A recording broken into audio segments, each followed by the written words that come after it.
Hi guys, welcome to the channel of love and the journey of ascension. Okay, we are here to make a Yule Christmas vlog. Cooking class with Lucy. Okay, so I did share the recipe and all those participating should have their ingredients by now. If not, that doesn't matter.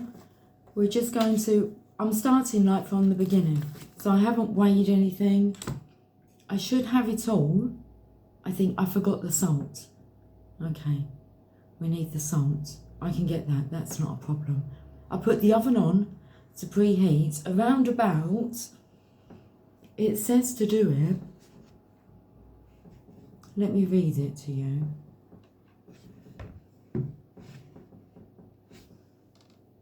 Have you washed your hands? Yes. Have you got your apron on? Let's hope so. Okay.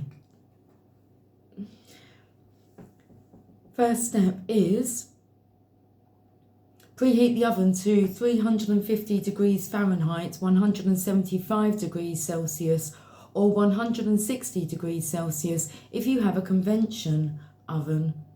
A convection oven. Now, normally you reduce the heat if it's like a fan-assisted oven, which I've got. I've put it at 170. Okay. It says melt the butter and use a brush to coat the pan well, including the corners and sides. And then we've got to line it with baking paper and brush the top of that paper with the remaining butter. Ensure that every part of the paper and the inside of the pan is well greased. Okay.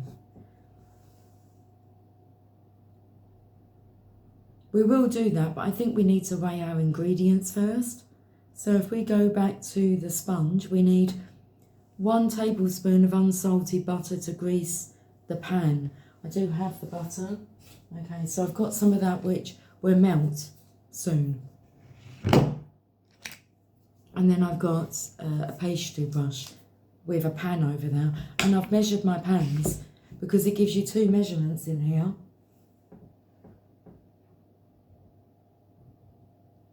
A 9 times 13 inch jelly roll pan. Well, I think the next one is like an 11 by, I don't know, whatever. I'm going to use the bigger pan and cook it for 8 minutes. Because if you use a smaller pan, it's going to take longer to cook. So 10 minutes for that, but 8 minutes for the larger pan, which I've measured them. I'm going to use the larger one. I can measure. Okay, we'll do that in a moment. A stand mixer or whisk. Well, I've got a whisk. The stand to it, I actually threw that away because it was too bulky. Don't ask. Okay, a silicone spatula. Got one of those. And a fine mesh sieve. Yes, 2 different sizes, just in case. Okay. So let's get to the ingredients. I want some scales. So here's my 2 tins. And I'm going to use the larger tin rather than the smaller one.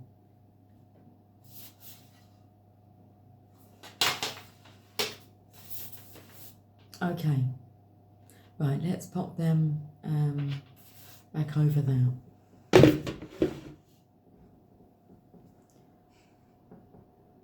For the sponge, we spoke about the butter. Plain flour, 60 grams. Okay, so let me get my scales. If we put the bowl on first and then turn it on, we should be at 0. Is it on grams? It is, I believe. Yep, 0 grams. So we want 60 grams of plain flour.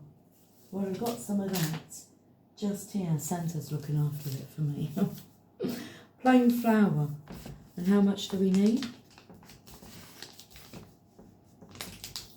60 grams.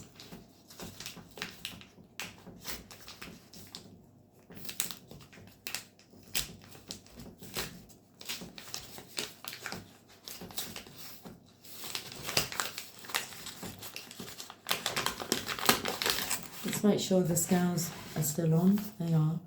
60 grams. Let's do this. 33, 38. Interesting, it went to 39 and 38. 40.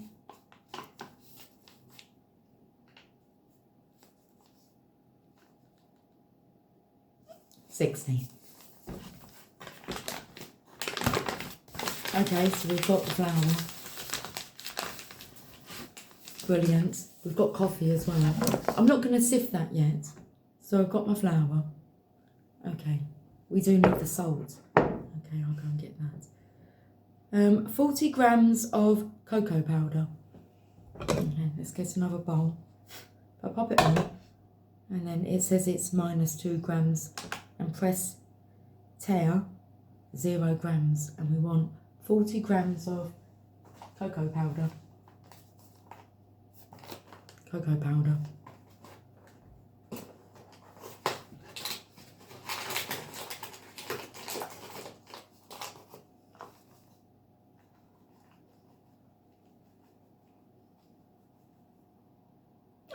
Bang on. 40 grams. Oh, that smells chocolatey. Okay. So, I'm not going to sift that either yet. We'll put that just there. It's like it was saying cheers. Cheers. Okay. 1/2 teaspoon of fine sea salt. I've just got a grinder.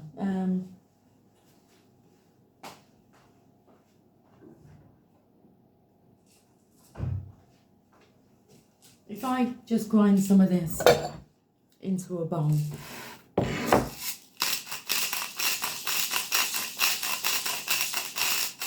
How much do we want? 1/2 teaspoon, 1/4 teaspoon. Now I've got these, I think that one is 1/4. Yes, 1/4 teaspoon, so that amount. Okay, I'll just take another bowl.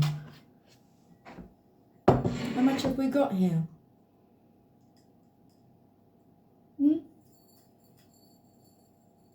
That's 1/4. If I just level that off, like that, put that in there, that's how much we want. I don't want that anymore. Over my shoulder, I'm only kidding. Okay, it might help if I did have a little rubbish, you know. Okay, that's excess. I'm just going to throw that away. Well, I'll just pop it to the side. I might want it. Well, why would I want it? I don't want it. Pop it in the bin. There you go. Because I might want the bowl. This is true. This is very true. Right, there's my salt. Now we want 1 teaspoon of vanilla extract. Okay, well I can do that at the time, but we want a teaspoon. That's 1/2 teaspoon. There's more around. Ah, I bet that's a teaspoon. Okay, 1 teaspoon vanilla extract. Well, it's vanilla essence. I did have some extract, but I knocked it over and spilled it all. And so we've just got that. That we'll have to just do, okay? Right. That was last time when I was cooking. And then we want this confectioner's sugar, powdered sugar, which I believe is icing sugar. So let me put my on there. Where pop that back on. Let's have some coffee. Cheers. Cheers. Icing sugar. I've got a couple of packets here. Okay, icing sugar. And we want 110 grams.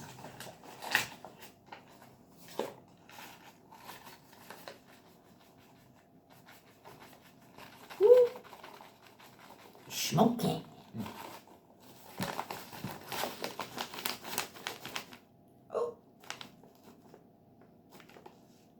see through the mist. 110. 110 grams it is then. Okay. Right.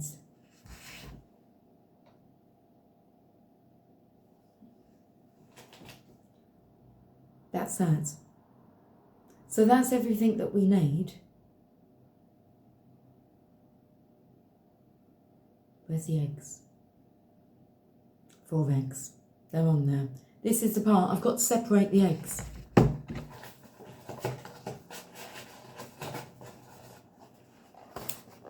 Okay, right then.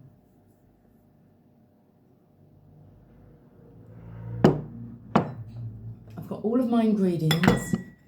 Icing sugar, salt, plain flour, cocoa powder. I've got my butter, but we do need to separate these eggs. And I've got one, can't even read, oh no, that's my salt. I think I need 2 cups.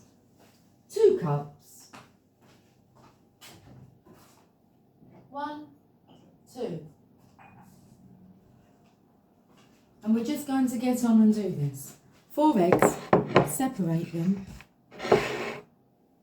I don't think I can see better without my glasses on at this distance.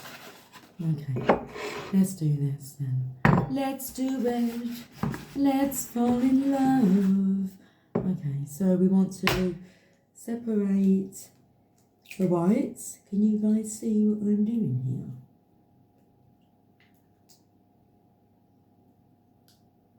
Can you see, or is it being blocked? I've never done this before. So, let's do it. Okay.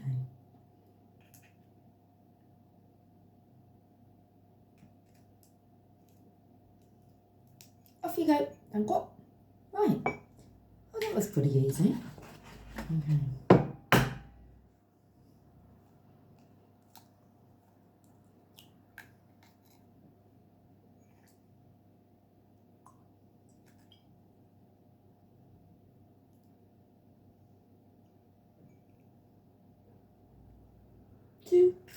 These same mixed-sized eggs.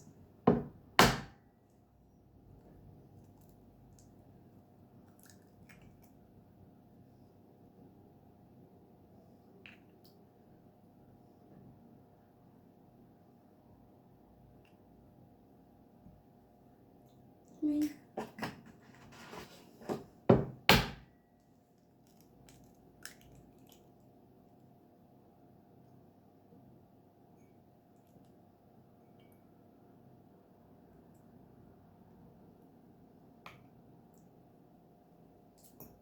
4. I'm going to go and wash my hands and then clear up the eggy mess.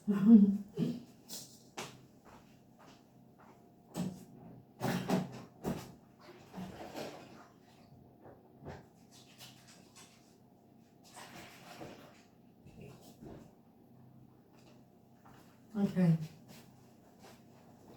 Well, that's that then. Let me just wipe the table.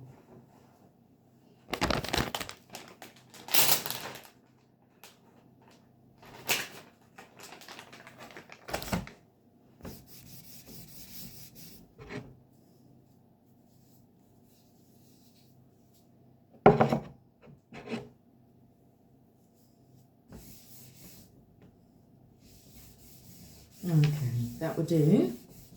Right. So, we've got to melt some of this butter, haven't we? We have. Let's pop the light on.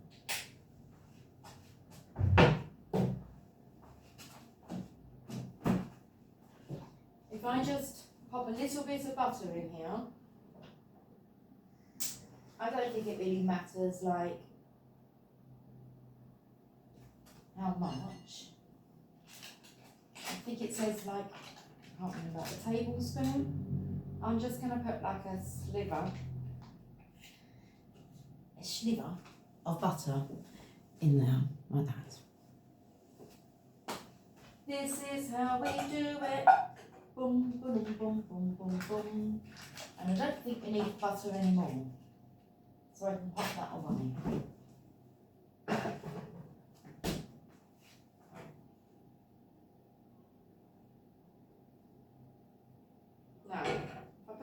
down low because we need to. I need some scissors. We need to cut some paper. Baking paper to the size of, just knock that over. That's how I done it last time, but it didn't have the lid on it. So we're going to take this pan, we're going to use this one, so we can put this one, just put it there. I don't need the scales for now, put them away. The flour can be moved back there, and little teaspoons can go there. Let me just give this a wipe around. And while I'm here, I might as well cut 2 pieces. So if I just do it, that would do.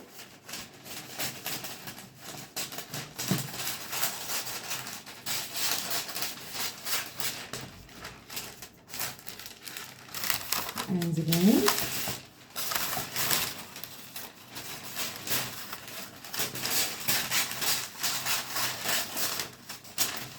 Okay, so I've got 2 pieces. Now one I will line the tray with, and then the other one is to put on top after it's cooked, before you roll it. So we keep this bit for later. We use this bit now, we keep this bit for later.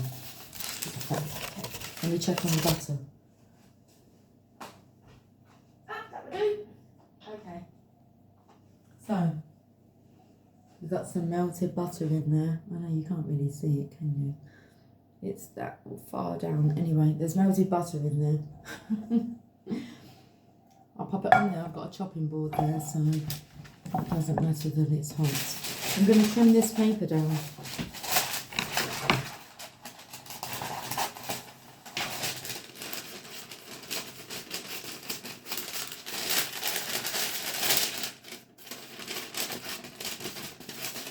Let's see if that's any better.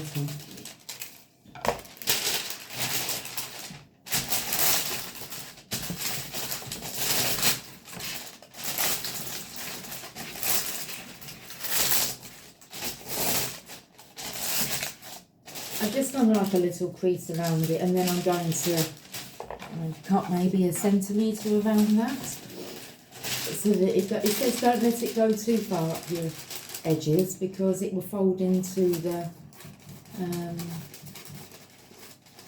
cake.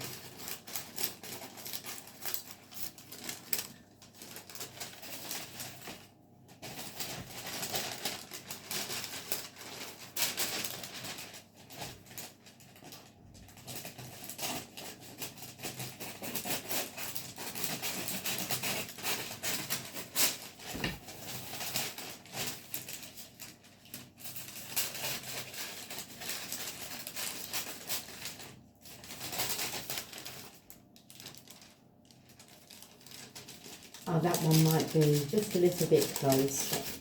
Hey, I'm sure it'll be fine. We'll find out, won't we? Right, let's have a look. Yeah, that's good.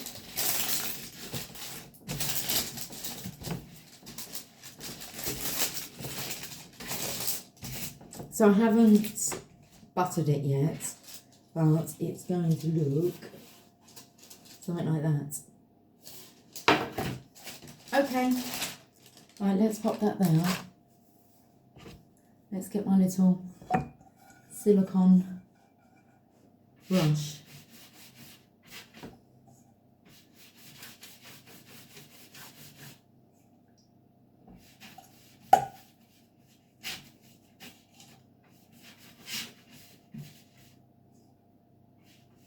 We need some Christmas music on, don't we? I think so. I was charging my spare phone because I'm using that phone for the recipe. Okay, right. I've done that. So now I'm going to lay this in. I can show you what I've done. It's all nice and shiny. Have I missed a bit there? Possibly. I just...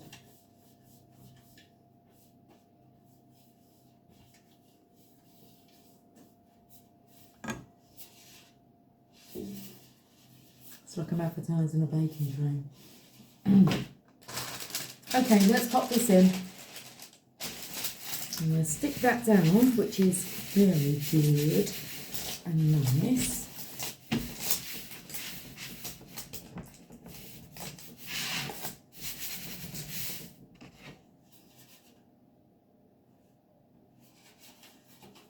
Doesn't fall out. It's well stuck down. Okay, and around the sides, because that's where we're going to put our mixture in. Now I've got to oil. I'm just going to trim.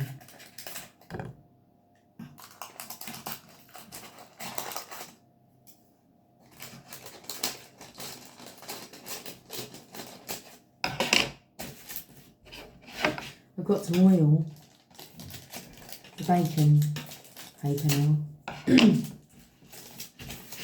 Okay, so I've trimmed it down a little bit.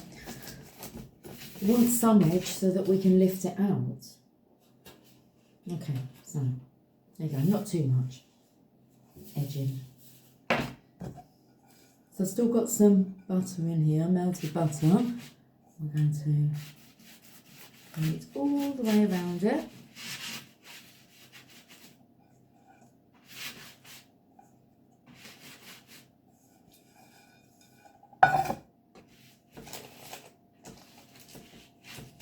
In all the little corners, it said, get into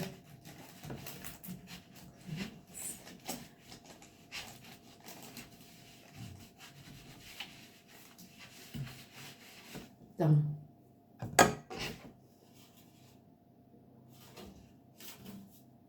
Going to put that to the side now. I might just put that in the kitchen and get rid of this. Okay. So what's next, Coffee? We need to read the instructions.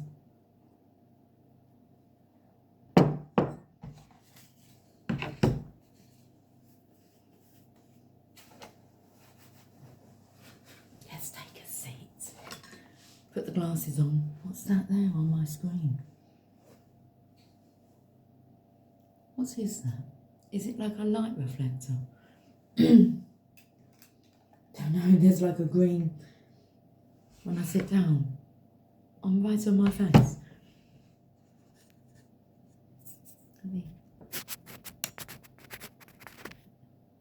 It's gone now. You had a splatter of something on you. Okay.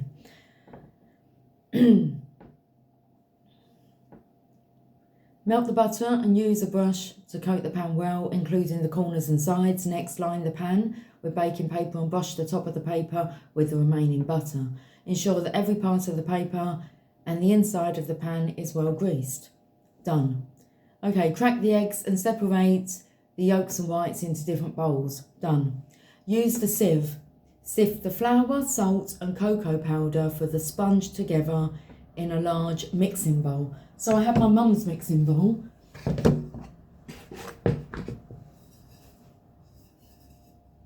We should use that. Okay. You give it a wipe. Years old. I remember her baking with this. Anyway. What have we got to do? We've got to flour. Sift the flour. I'm going to use a small sieve. Sieve. Flour. Which one's flour? This one. Flour. We sift the flour.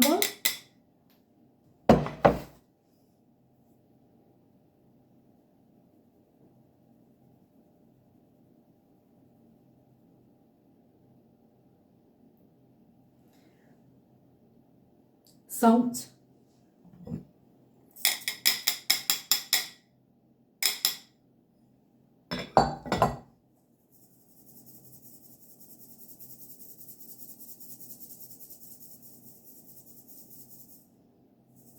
Those sound a bit big to go in, so we won't put them in. I'll pop them back in that bowl. Oh. They don't want to go. Come on. You're too big. And the cocoa powder. Together.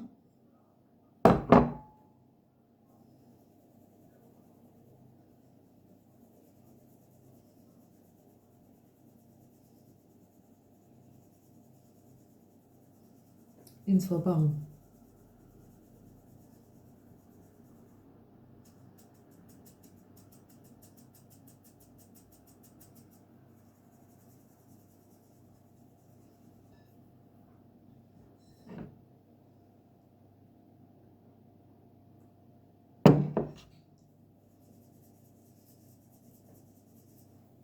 I'm just going to crumble it a little bit.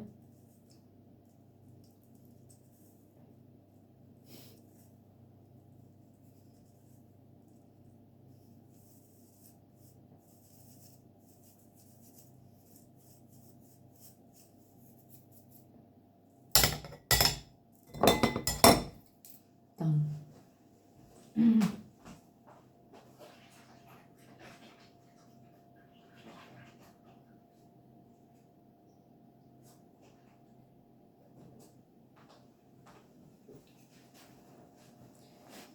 So now that we've done that, okay, now sift the icing sugar with the sieve into another bowl.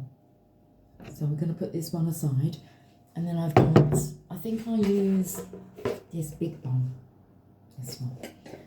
I'm going to need those, please. Okay.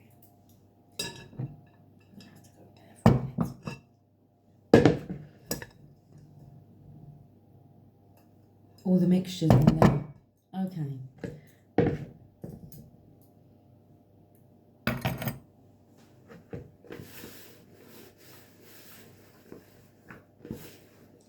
So sift the icing sugar with the sieve into another bowl. This is the icing sugar. I'm going to use a different sieve because that one's got cocoa powder and all sorts in it. And woo, through the mist.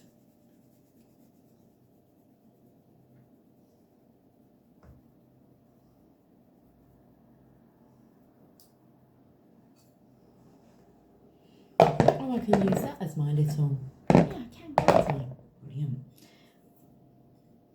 Okay, we've done that. Now what do we do? Now pour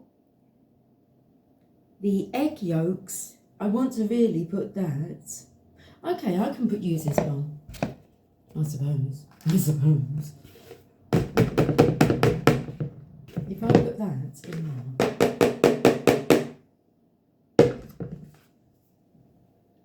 Because we've got to put the egg yolks in.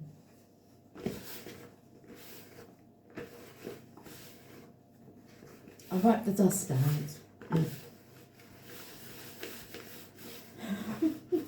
It's a clean tea towel. Well, it's clean. It will do the job. That will do. Oh, my phone is full of dust. Pour the egg yolks into the mixer's bowl. Now this is the egg yolks, okay? The orange. You'll get them. Pour them into a mixer's bowl, like that. Add the vanilla and 1/4 cup of sugar. Well, how much sugar did we have to start with if you're going by cups?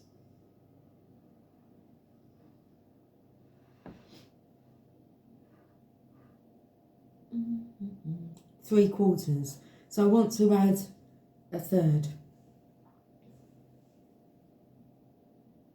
Okay.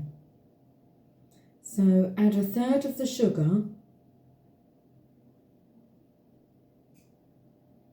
Pour the egg yolks into the electric mixer's bowl. Add vanilla and a quarter cup of sugar and mix on medium speed for 2 to 3 minutes or until well mixed and frothy on top. Okay,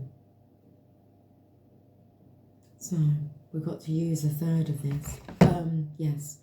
Let's get these on to the mixer.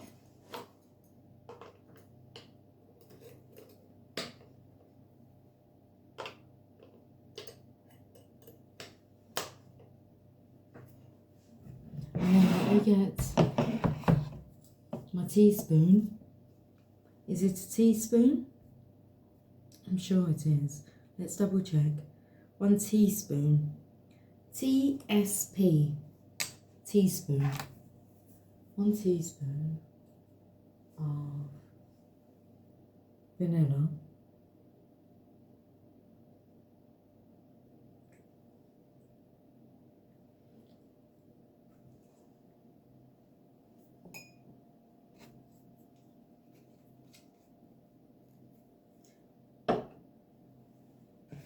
And I've got to judge a third of this. And then I've got to mix it for 2 to 3 minutes. Okay. It's going to be noisy.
I'm not sure what frothy on top means.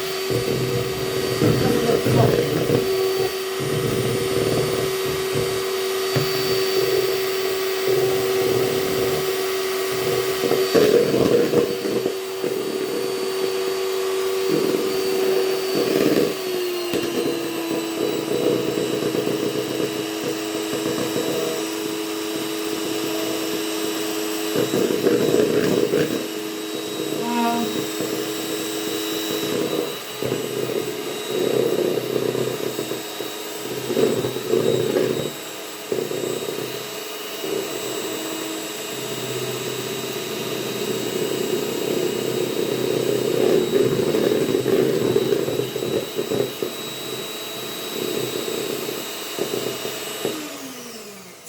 Minutes or until it's frothy on top. After that, you've got to take these out and go and rinse them thoroughly. So I will do that after some coffee. Oh, it is frothy on top. It's got like little bubbles on it. You might not be able to see it. You'll be able to see with your own. Uh-oh, I just dripped a bit on the floor.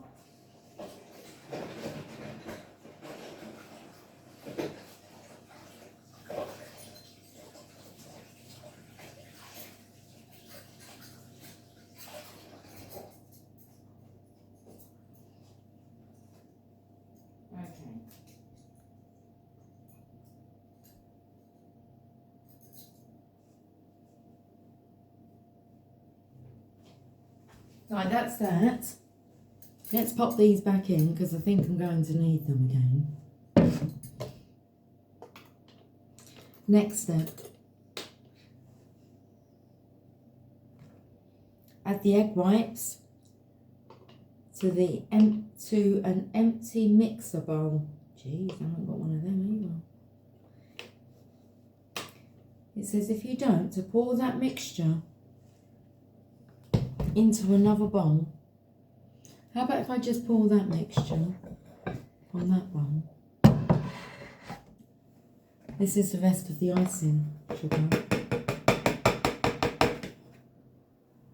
And as we're doing egg whites, I'm going to go and wash this.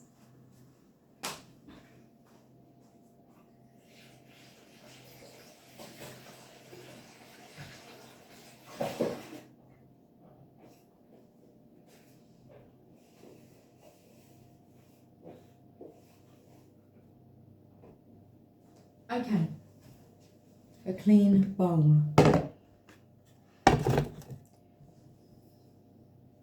Add the egg whites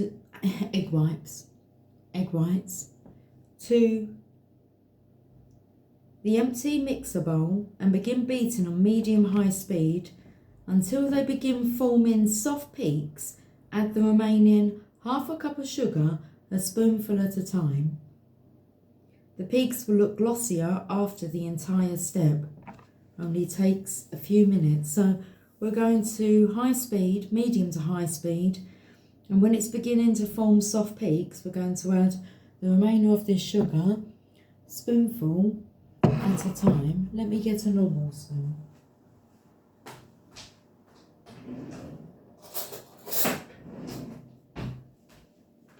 Okay, we've got that ready then.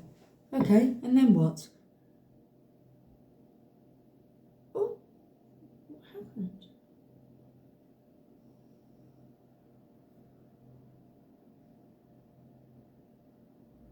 Okay, so once that's done, we're then going to add in some other stuff. So, my egg whites. And we're going to go on medium to high speed. That's low.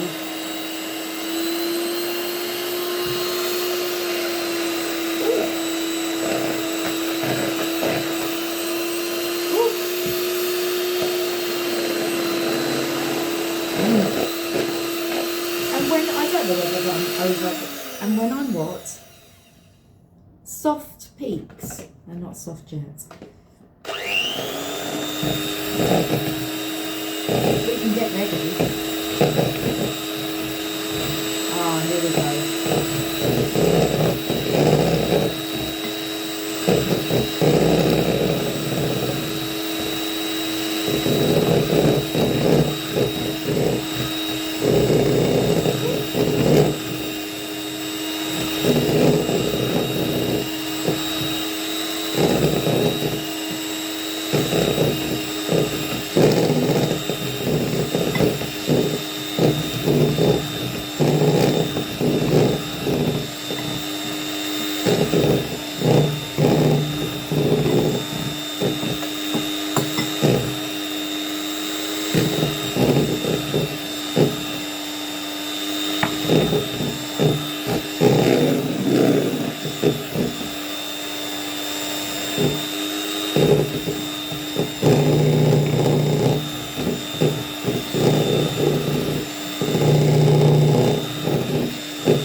I don't know how long I'm meant to do that for, but it looks nice and glossy. I'm just going to see if there has to be a certain like consistency to it. The peaks will look glossier after, and the entire step only takes a few minutes. It doesn't look as peaky as theirs, so I'm going to do it a bit more. And with a rubber spatula, gently fold in the egg yolk mixture into the egg whites. Okay, so let's get this.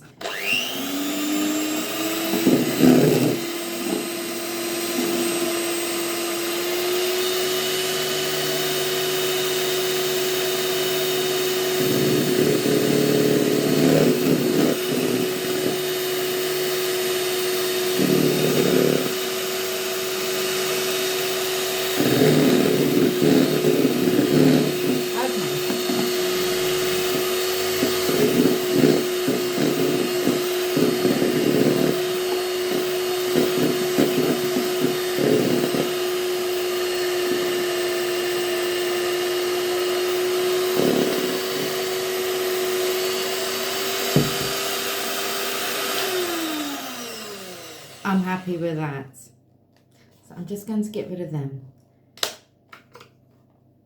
And let me just pop that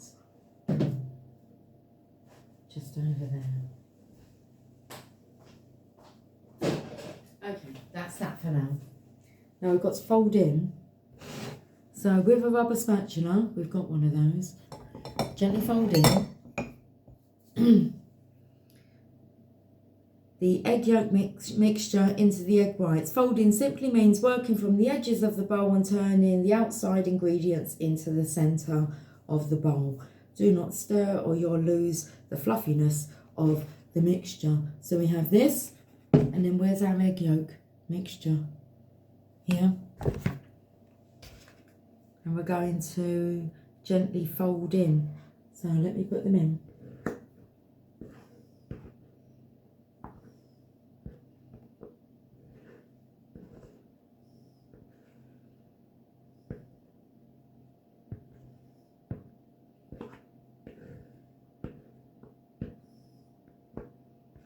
So we fold this in. Do not stir. Okay, so we're going to fold in.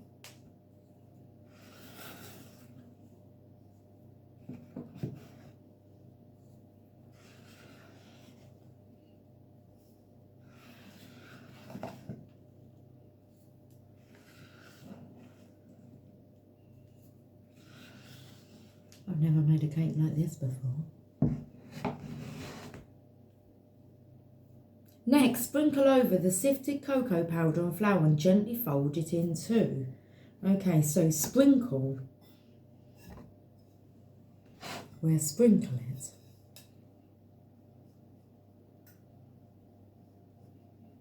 I take it I just sprinkle all of it at once.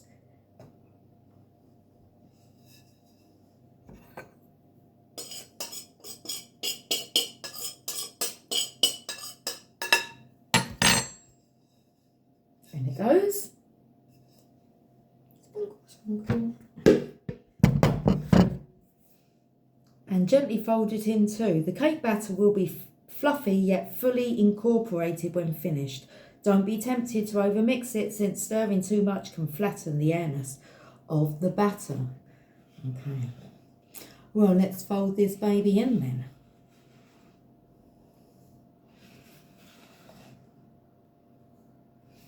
Ooh.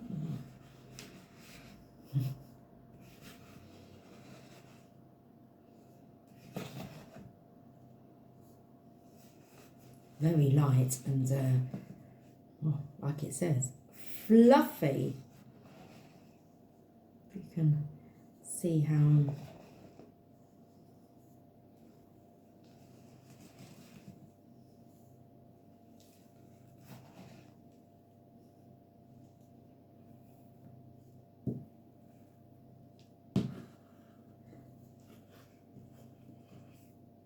Do you know, while I've been cooking, I can feel like my jaw tensing up. Anyway, like I'm gritting, I don't know.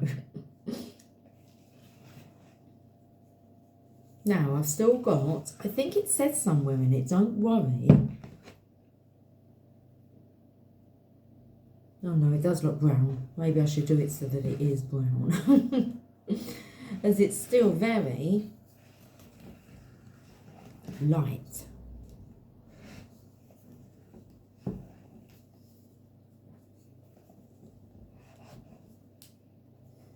Here we go.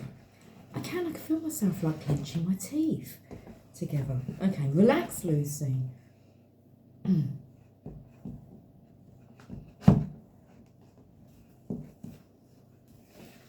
it again. It says don't over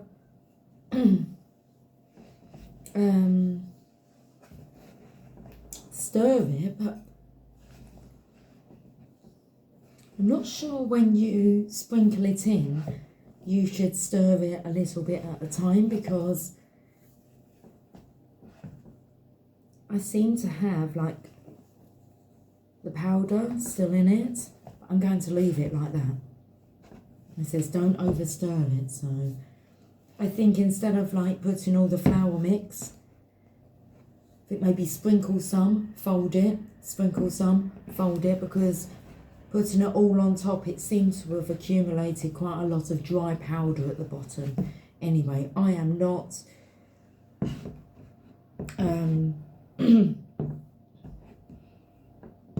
I'm not going to stir it anymore, but it does look lovely and fluffy and moussey and moussey.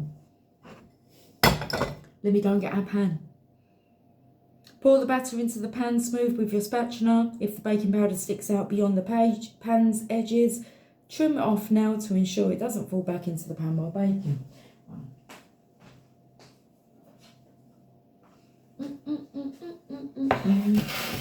Good Kim Wenceslas. Okay, I'm going to pour this in.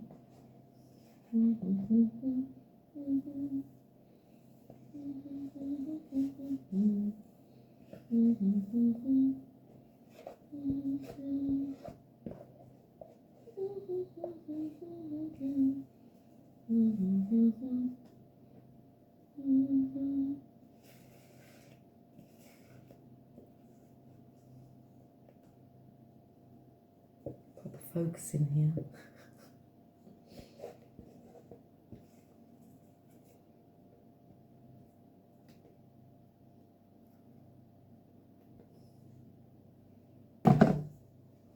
Okay, I'm going to spread that out.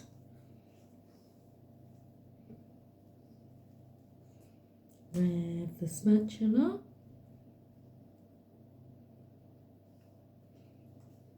The smaller pan may have been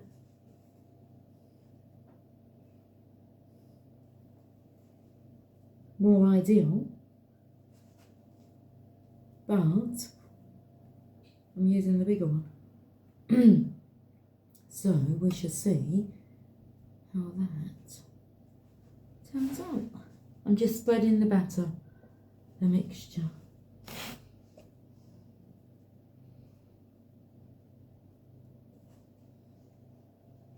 And then this is going to go in the centre of the oven for 8 minutes.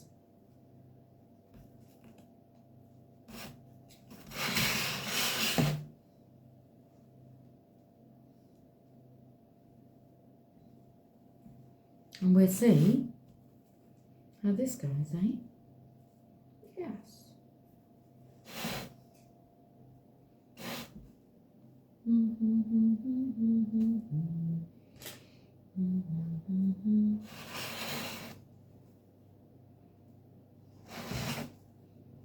trying to, it's quite thick in the middle. Spread it out a bit.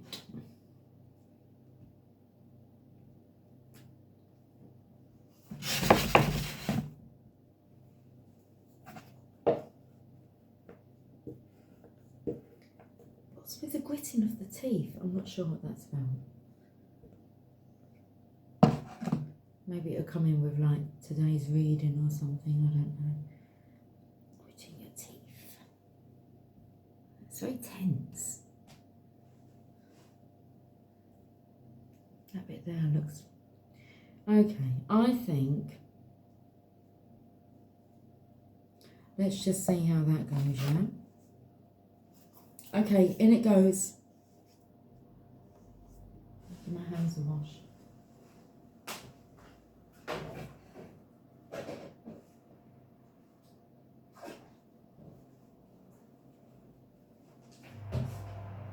Eight minutes.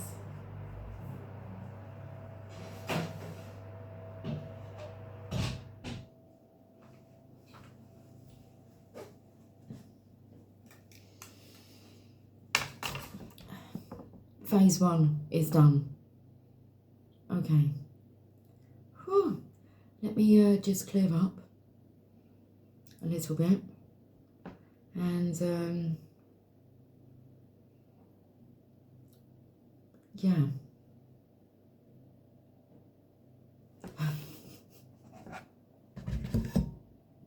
Phase 1 is done. I think I can pause it. Let me see if I can just quickly wash up these bits so that we can do phase 2. Okay, I need to put the timer on. Jeez. 8 minutes. Okay.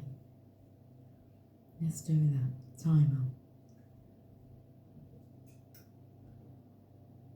Let's put, 8 minutes. I'll be back. Okay. I've cleared up a little bit. I've done some washing up. I've got the pan ready for us to boil like the double cream. But before we do that, we've got to wait for this cake to bake, which has now 2 minutes and 12 seconds left until it's like 8 minutes. And we'll have a little check. And then we've got to wait for it to like cool at room temperature. So let's read the instructions. We don't need the baking powder, the baking paper anymore. I'll take that out with me in a moment. Okay, let's have a look. Oh, I've got that thing again. What's that light? Maybe it isn't on there. Maybe it is. I'm going to do that rubbing thing again.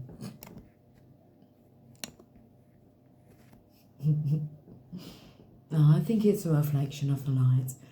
Anyway, the 122 on the timer. Let's have a look.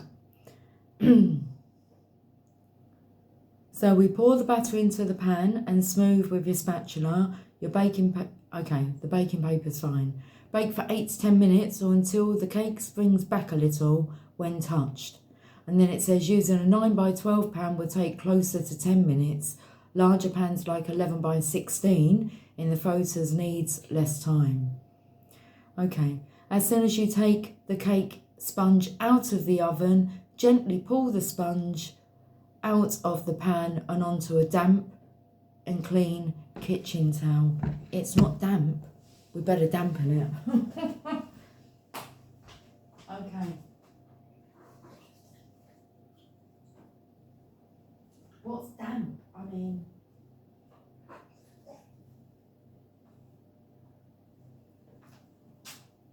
I don't quite understand what damp is, either it's wet or... Let me just wring it out.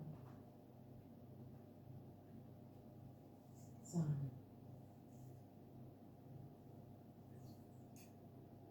Well, that will actually help probably to cool it down, won't it? Damp. Damp. So I'm going to put it on this.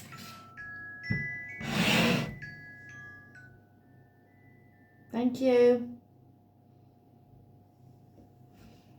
Onto here, but I'm not sure how it's going in there, so I'm going to go and take a peek.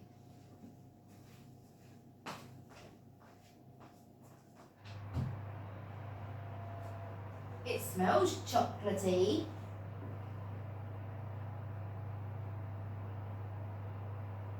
I think that's good.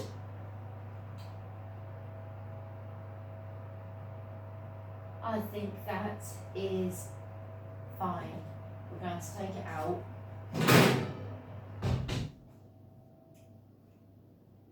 Turn off the oven. That looks, I mean, it's a little bit bubbly, but that looks good. So we're going to take it out of here. Let me just lay my tea towel on the table. And then I can rest the pan on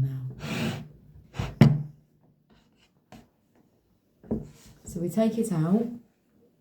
We can do that.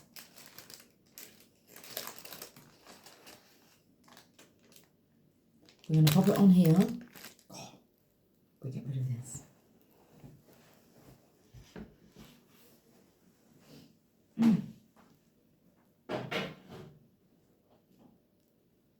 And then what do we do?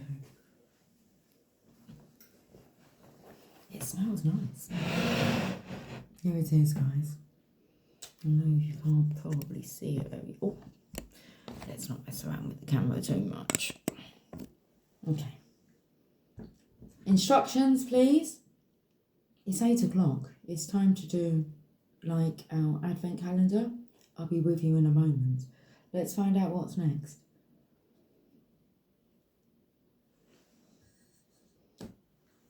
Gently pull the sponge out of the pan and onto a damp and clean tea towel, kitchen towel.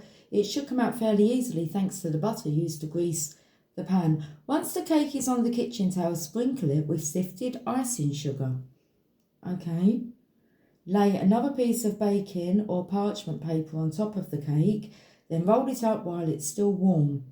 Doing this helps mould the sponge into a rolled shape and can reduce the chances of it splitting later on. Okay. Sieve icing sugar.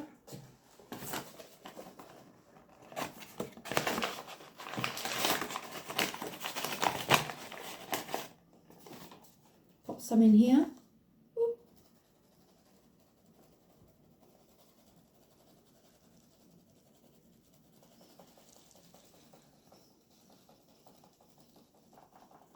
That's cool.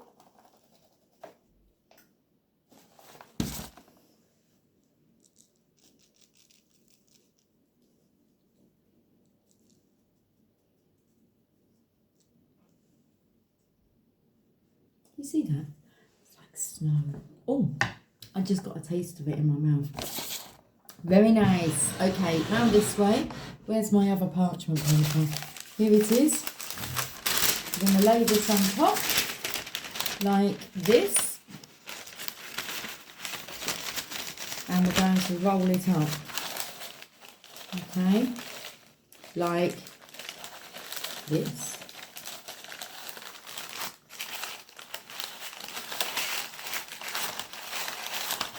I'm gritting your teeth again. Because I think you can roll the towel with it, can't you? I think that's what you're meant to do. Is like roll the towel with it.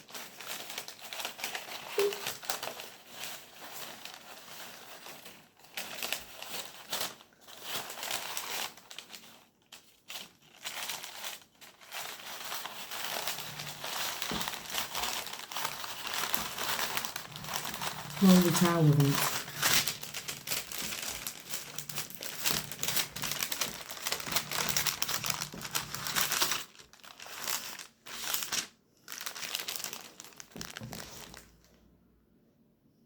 It's in there. Now,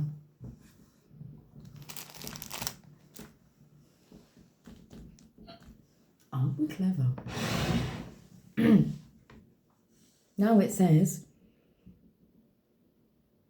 it's 2 minutes past 8. If it's 20:08.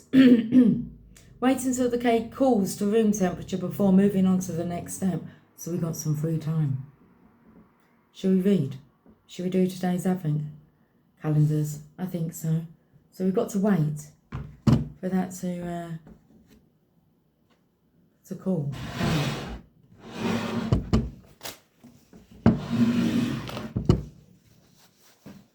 Okay then. Divine Masculine, are you going first?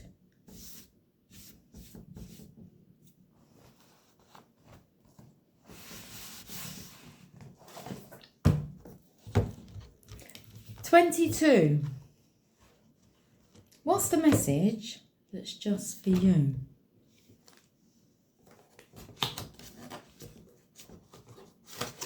The Gruffalo and Friends activity book.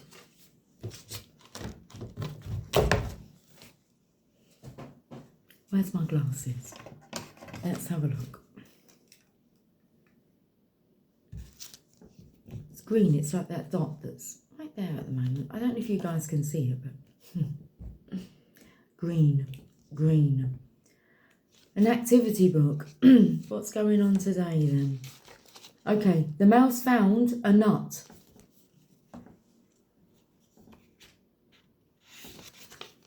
And shadow match. And jungle patterns.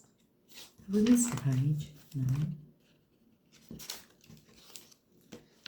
And harbour jigsaw. Harbour resentment was coming through. Are you harbouring resentment, Divine Masculine? There's a puzzle. Harbour jigsaw. There is one piece missing from the picture of the snail waiting for the whale to harbour. For the whale in the harbour. Flying lessons. The helpful giant. Big bad mouse hunt. And count with Charlie Cook.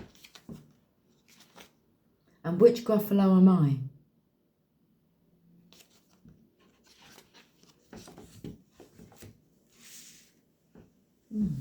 The mouse found a nut. Which Gruffalo am I? The energy I get from that is the masculine's actually like coming across some real nutcases. And I feel as if like they're missing a few screws, like a few screws loose. But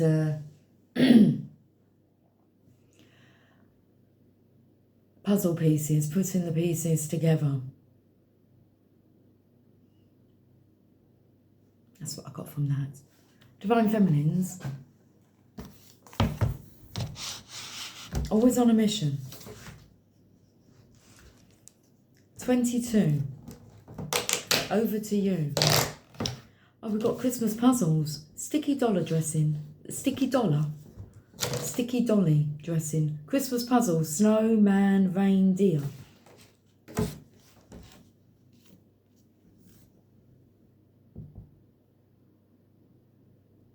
How's that cake getting on? It's not at room temperature yet. That's for sure. Just roll it around a bit. Okay. Gingerbread decorations. Draw around the gingerbread decorations on each branch that is different from all the others. Word grid. Write all the Christmas words in the word grid. Fairy, candy cane, elf, snow, and toy. Counting candy canes. Are there more candy canes with a ribbon or without a ribbon? Snowflake flutter. Draw a line between each pair of matching snowflakes. Gingerbread houses. This is interesting because I've already been thinking about what to do next year. And gingerbread houses next year we'll make. But I feel we've got to make the gingerbread biscuits as well. We're going to do it from scratch. Circle the gingerbread house that is not one of the matching pair. Well, let's just have a look at the different designs. Can plan ahead. A gingerbread cake. A surprise present. What word does it spell? Chocolate.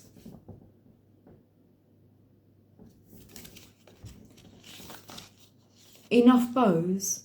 Are there enough bows to top each present and in the spotlight?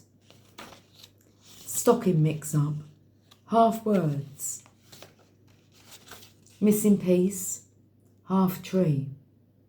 Why is it all about halves? Sweet squares, gingerbread, Hansel and Gretel being lost,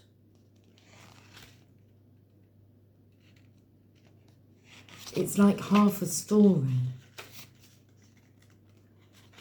What's coming through is like Hansel and Gretel, like being lost and then being lured into this like house of treats just to be trapped and like eaten, fattened up.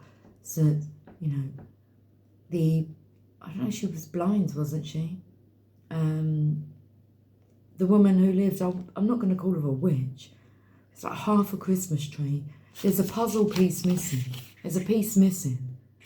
I actually feel like, because there's half words, it's like, I feel the Divine Feminine hasn't had the opportunity to actually, like, address a situation, to, like, have her say. It's interesting how that is very much near the throat chakra, that little orb.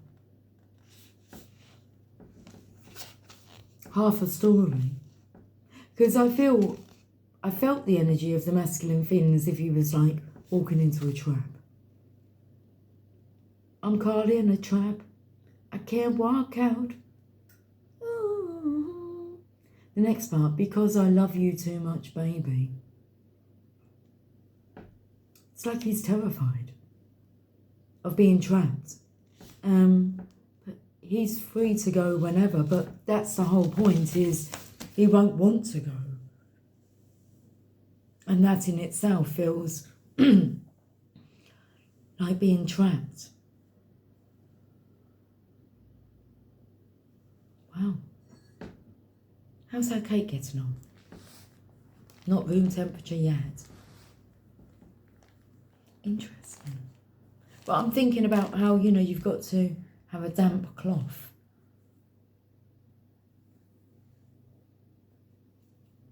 I think it's going to taste fantastic. Me too.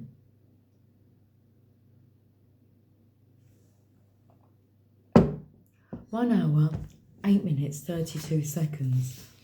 Let's have a look at the next part of the ingredients. Make the filling. We'll wait until the cake cools to room temperature before moving on to the next step. Whip the cream, sour cream, well, I've got cheese, cream cheese, and 3 tablespoons of sifted icing sugar in the mixer until it forms stiff peaks. Although optional, you could also sift 1 to 2 teaspoons of cocoa powder into the mix. This will give the filling a light brown colour and a hint of chocolate flavour. We're going to do that. Okay. So gently unroll the cake and remove the top layer of baking paper.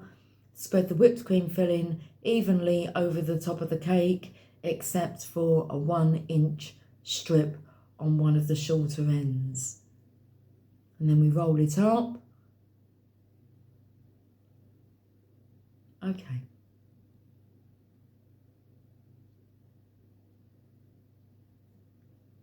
So we will need to get the ingredients ready for the cream, the filling.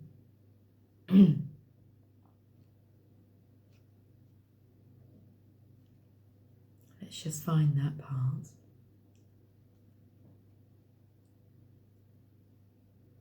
Whip the cream, sour cream. I'm looking for the ingredients, aren't I? Okay. I knew there was a reason I was scrolling to the top.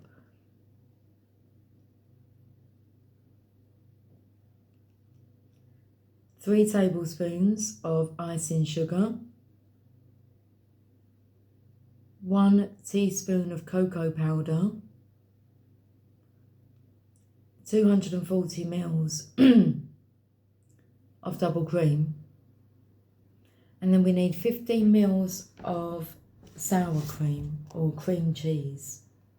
So if we get that ready, I've got a jug here. It shows me 240. So I go just under the 250.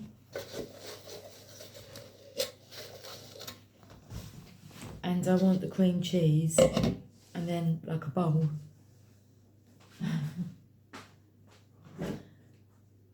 Whipping cream, cream cheese, and a bowl.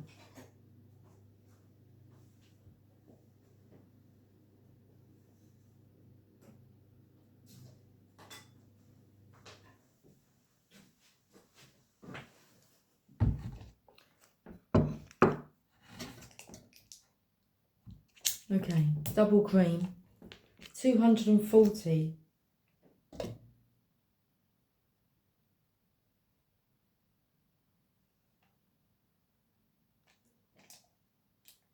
It says if you don't want it so thick, just add a bit more cream. So I'm doing 250. Then the other half, well actually there's 600 in here. So cream, done. Scales, bowl.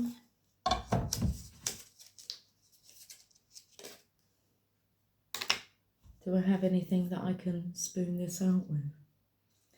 No. And this is original creamy soft cheese.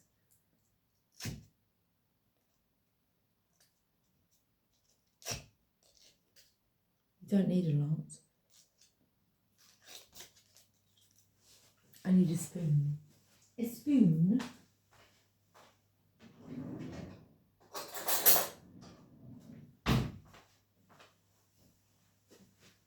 Let's turn this on. 15 grams, did you say? I'm sure you did. Keeps popping off.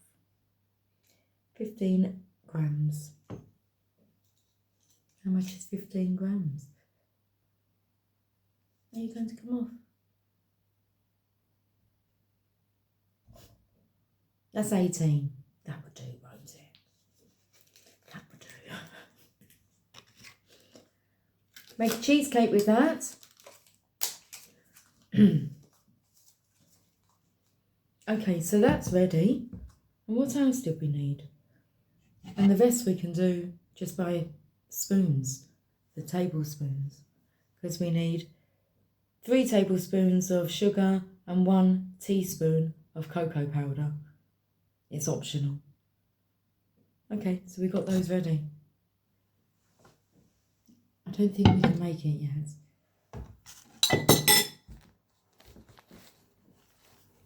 It won't be too long though. Yeah, it won't be too long, but it is still warm.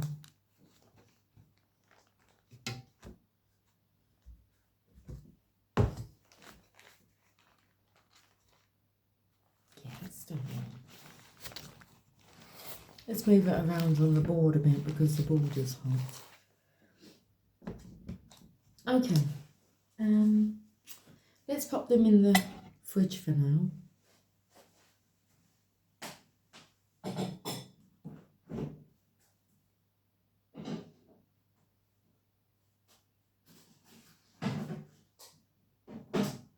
And the cream, because we will need that for the ganache when we make that.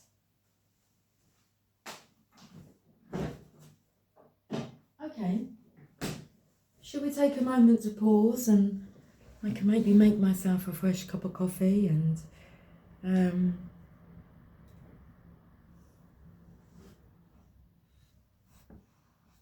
let's do that. I'll be back. Okay, I'm back. I don't know how long it will allow me to pause for, so I'm going to make a coffee and get some tarot cards and I'll be back. It's like I don't want to leave it like longer than a couple of minutes, so I won't be long. Okay. Okay, I'm back. Are we all good? Well, it's like I was never gone. So, okay. Well, I've got some cards. Got my coffee. Cheers. Cheers. And that was okay.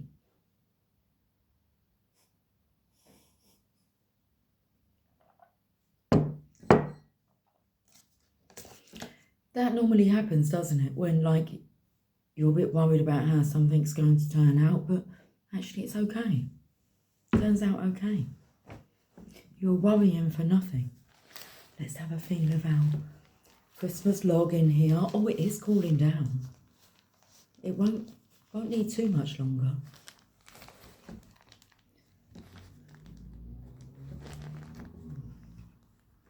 Exciting. I think that's why you got to roll the damp tea cloth with the cake, so that it cools down like the inside as well. Clever stuff. Okay, so the fairies, I felt today like the fairies were wanting to come out to play. So I've got the fairy tarot, and then we've got the magical unicorns that go with the fairies. Okay. Right then. Should we just pull some cards and see what wants to come out? Let's do that. Let's get them out of their box first. I feel like I just need to put some hand cream on. My hands feel a little bit dry, but there's I've got some just here. Oh, is it run out of hand cream? No, come on, you've got some hand cream in you now. It's a pump dispenser, so... Oh no, there's not much in there. Right, where's my other hand cream?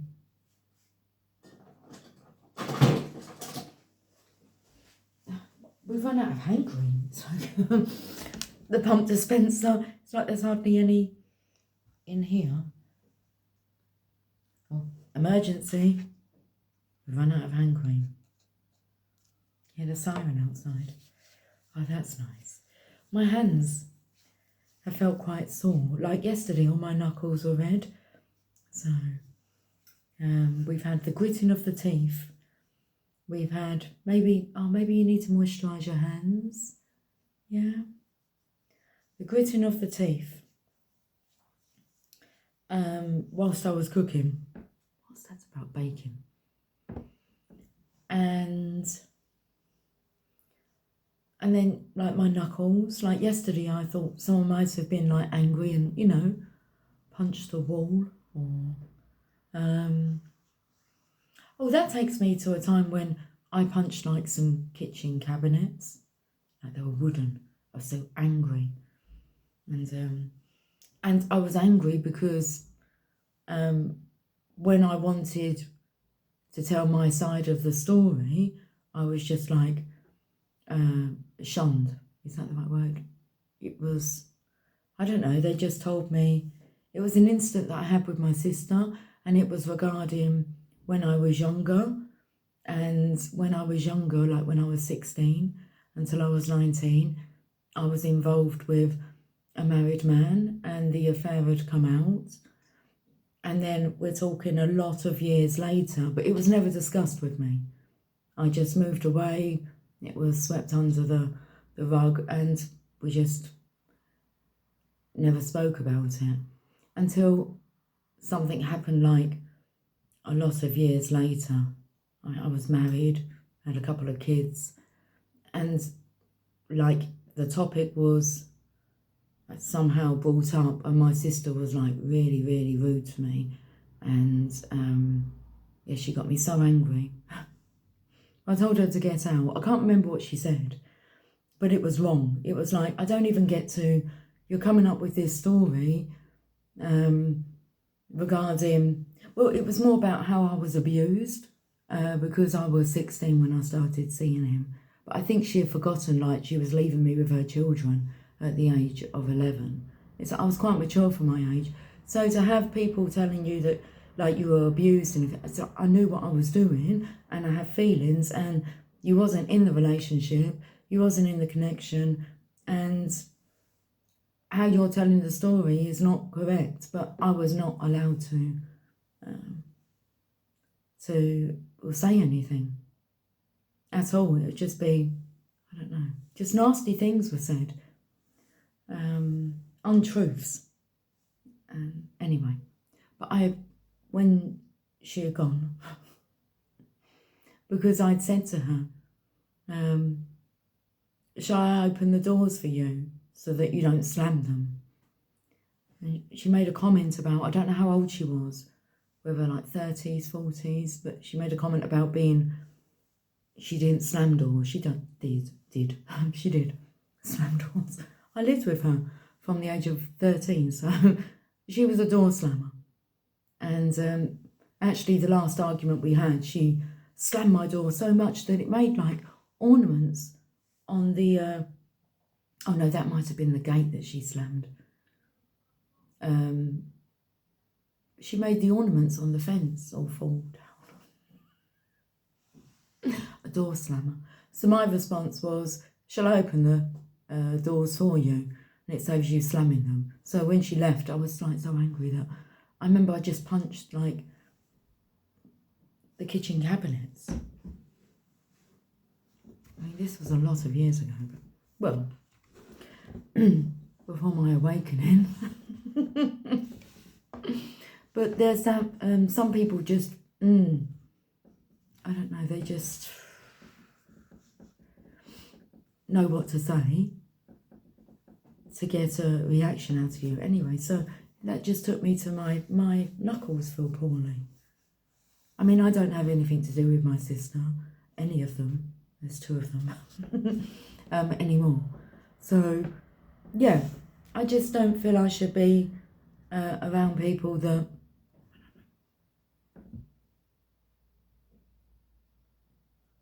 irritate me. Like just their presence irritates me. So I don't interact. But yeah, interesting that come through. Anyway.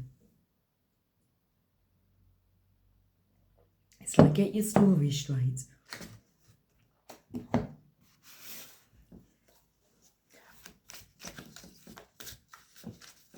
How's that cake getting on?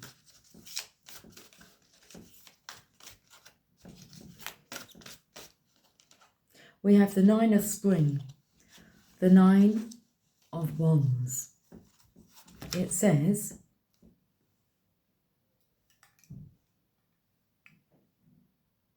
protect the fruits of your labours. Prepare for possible challenges that lie ahead. Environmental conservation. Could be conversation. Environmental conservation.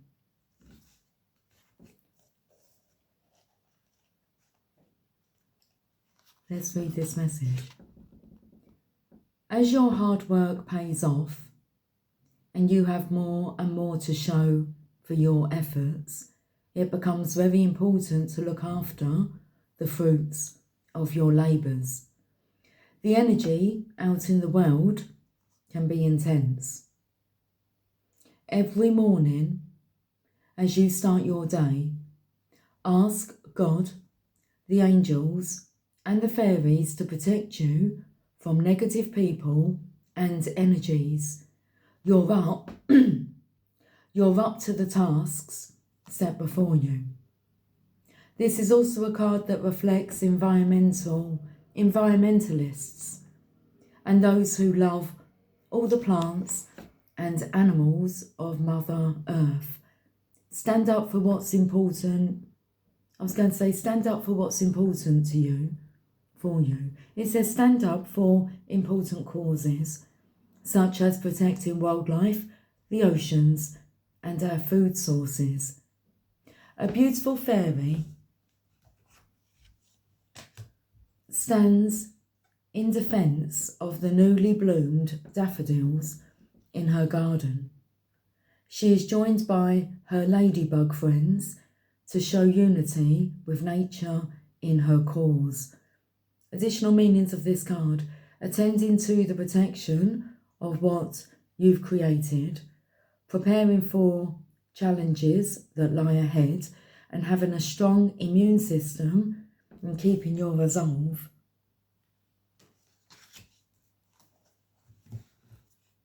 Having a strong immune system. That's what came out. What's interesting, these cards are in reverse.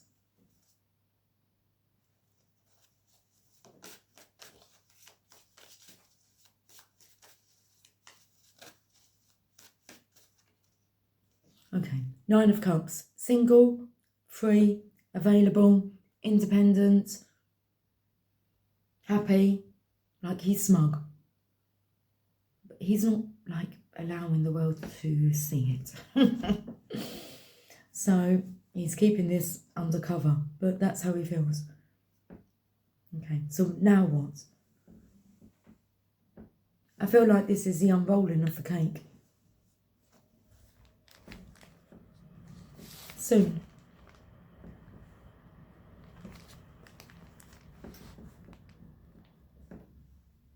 Back here.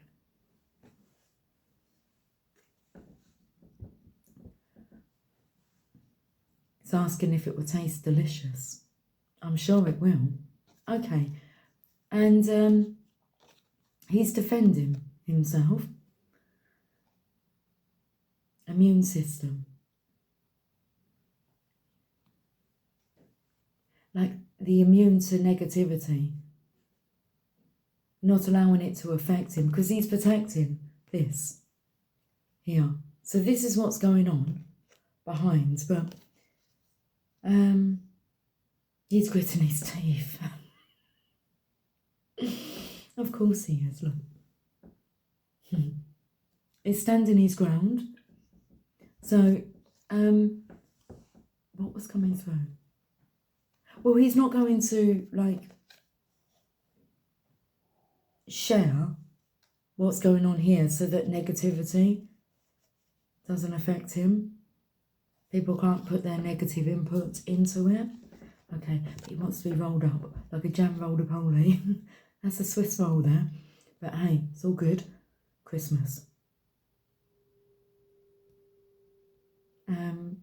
What if the shoe was on the other foot? Because if you have a look here, he's got one boot on and one shoe on. So that really is like trying to understand from another's perspective, point of view.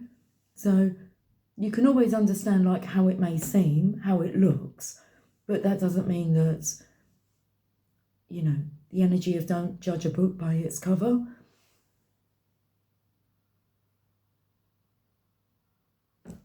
And people are very easy to judge situations. Okay. Cheers, cheers. We're going to pull a card from the unicorns. And then we get back to our baking. Look at this, the resurrection. The resurrection of the connection with himself. I feel like he was feeling at a loss with himself. Unicorns? What's the bottom of the deck here? Oh, the Six of Spring. This is nice. This is as the Divine Feminine respects and honours herself. Is that someone's going to be making like a cameo appearance? Word up. Huh, huh, everybody say. It says wonderful news is on its way. Smart choices that bring rewards, success and public recognition. Okay, so as the Divine Feminine here is loving herself. I can hear the song coming through is like from the masculine saying, loving you is easy 'cause you're beautiful. So it's easy to love you because you're just a beautiful soul. Like you don't ruin it. Like you don't ruin, you know when you give somebody a compliment and then they ruin it, or someone's always complaining about how they look and, you know, negative people. Well, immune to that. immunity. Magical unicorns.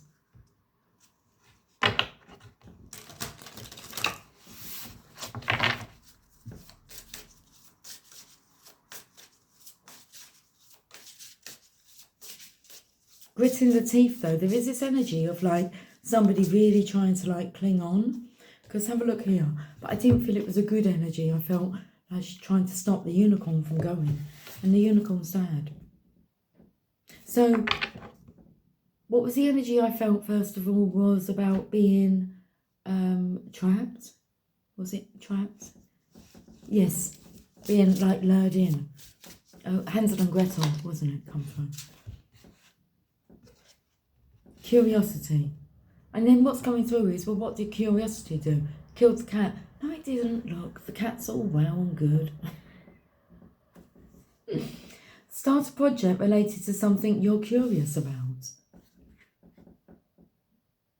And you should be able to follow your curiosity. Okay. Ding. So there's this magic that's just gone into this unicorn horn. Unicorn has got the horn. Okay. Start a project related to something that you're curious about. Whereabouts is curiosity in here? Creative. Change. Creative. Definitely yes.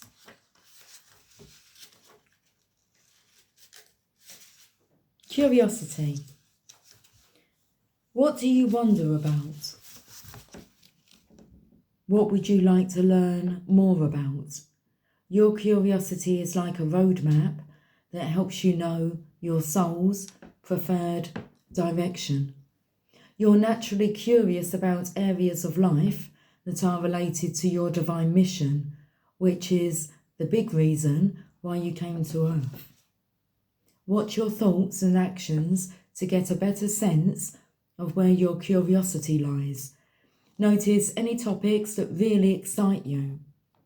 Observe what you do in your spare time.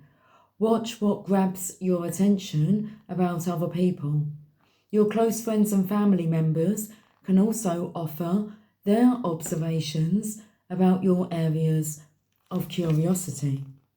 For instance, are you fascinated by science, animals, the weather, fashion, swimming, Egyptian history, or some other area of life?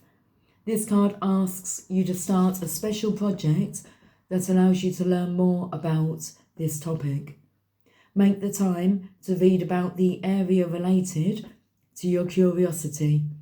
Interview experts who are working in the field, and create an experiment or science project to help you learn more.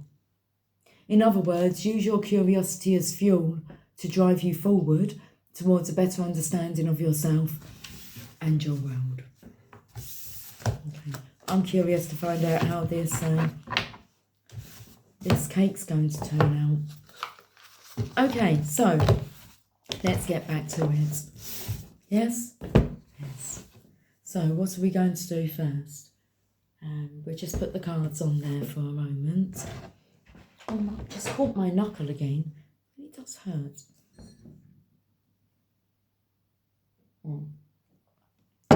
Kiss them better. I can see the word man, and what's coming through is Bart Simpson. Oh man, that's not Bart Simpson. That was Swiper. Swiper, no swiping. Oh man. But I saw Bart Simpson in my mind saying that. I think like Bart Simpson said, more of a cowabunga, dude. Recipe, Lucy. Where's my phone? Where's my phone? Where's my phone? Oh, right, I'm going to have to pause you just for a moment again. Okay, I'm back. Right, we need those, and we have the mixing bowl and the cream cheese, double cream. We need icing sugar, and we need cocoa powder. Okay, that's what we need for this step. I have my phone. Let's have a look at, so we need 3 tablespoons of icing sugar. Okay, and we need, oh, just a little bit of cocoa. That's up to us. Okay, I want it a little bit darker than what they say, so it says to use 1 teaspoon. So 3 tablespoons and 1 teaspoon. Well, this is a tablespoon, and that's for that. And we want 3 of those. And then we've got a sieve here. So we've got that. And then next,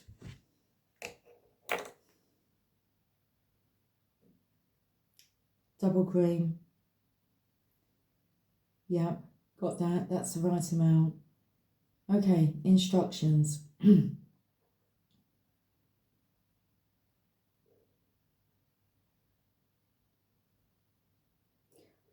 We've waited until the cake was cooled. Let's get in there. Before moving on to the next step, whip the cream, sour cream and 3 tablespoons of sifted icing sugar in the mixer until it forms. Okay, so we can just add it all in. That's cool. Cream, in it goes.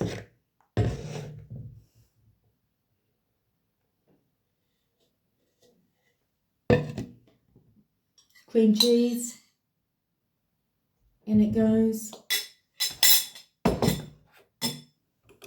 If I put this on there like that, I could put 3 of these in. 1, 2, 3. And then we're going to put some cocoa powder in. It says a teaspoon, which is, there's 3 teaspoons to a tablespoon. Just so you know. I'm going to put like half in, because I want the colour to look like wood. Oh, you gotta knock, knock, knock on wood. You know this is going to get noisy again. So,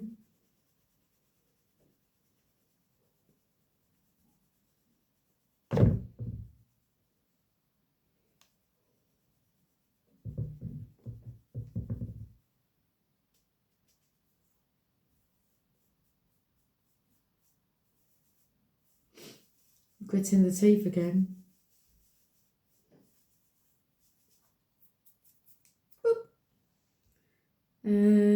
Gently unroll, hang on, we haven't whisked it. Whisk the cream, sour cream, 3 tablespoons of sifted icing sugar in the mixer until it forms stiff, soft peaks.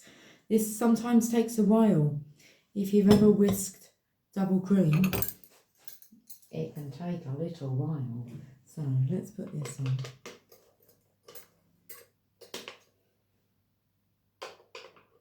And we'll get whisking. Yeah? Okay.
got soft peaks. Can you see that? Not sure if you can. But what I'm going to do is go and get my spatula. Okay. Keep an eye on them for me, please. No dodgy business. Okay. Oh, you gotta knock, knock, knock on wood. I'd already washed them all.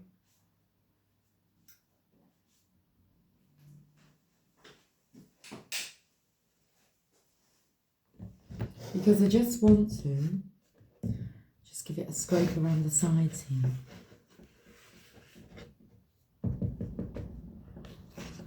I'm going to do it a bit thicker.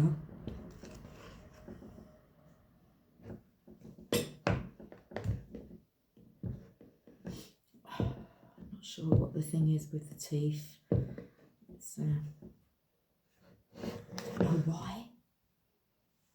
Pop that. See if I can pop that in with that. I'm just going to give it a bit more of a whisk because I think we want it a bit thicker than that. Personally, that's what I want.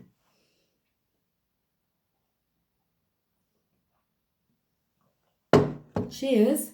Cheers.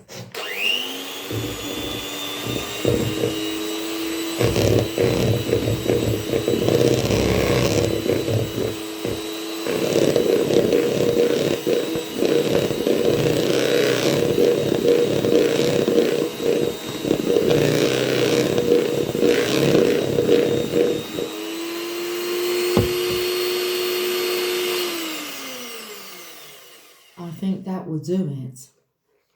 Look all that in there. Now I haven't tried any, and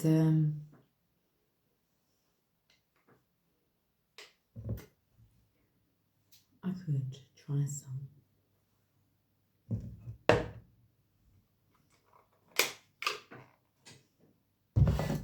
I could try some. I'm going to try some. That's good.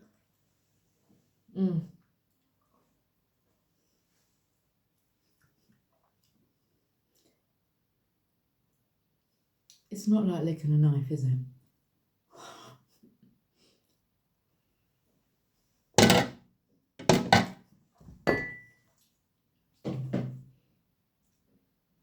Should be quite nice in that coffee.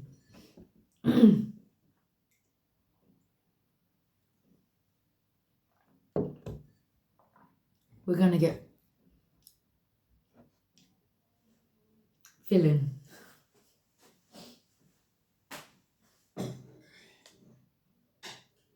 Maybe I need that. Okay, so we've got our filling. We've got our cake. We're going to unroll it, I believe. Oh, my belly's rumbling. I've got to make my dinner. It's nearly 9 o'clock. Gently unroll the cake and remove the top layer of baking paper. Spread the whipped cream filling evenly over the top of the cake, except for a 1-inch strip on one of the ends, on the shorter ends. Okay, we can do that. We can do that. Okay. So, we unroll the cake this way.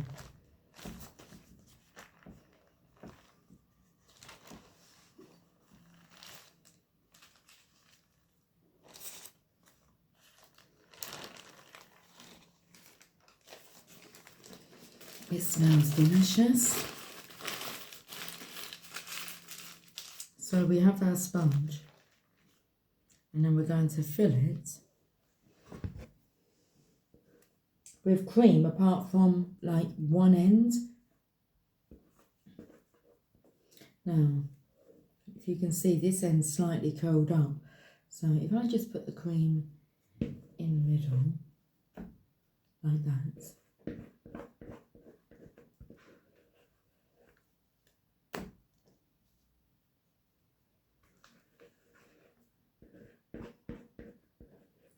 Lots of lovely cream in there.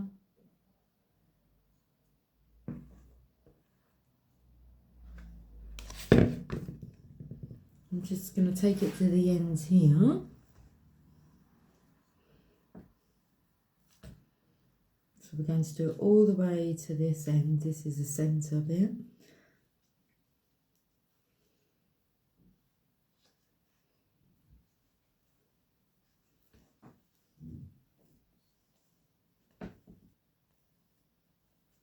Spread it out like this. We've got to leave, how much? An inch.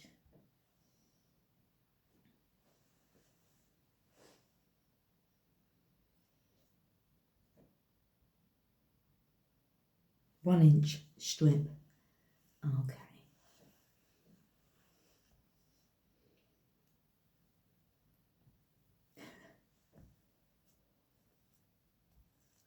A 1 inch strip.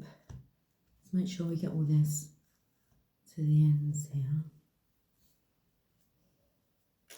I had a spoon. I did. Enough with the gritting of the teeth now. Come on, relax. Relax, don't do it. I'm using my spoon. I find it easier to use a spoon. Trying to get it so it's like even.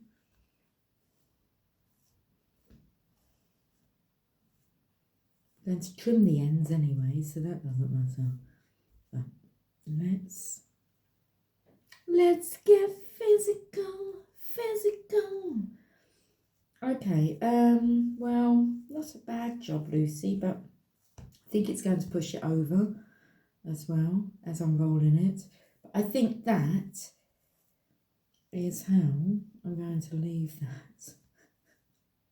It's a bit messy, but that is how I'm doing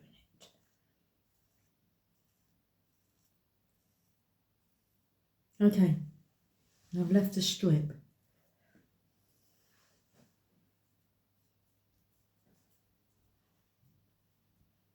Of about 1 inch. Let's turn it this way, and then we've got to roll it with taking the paper to help you roll it.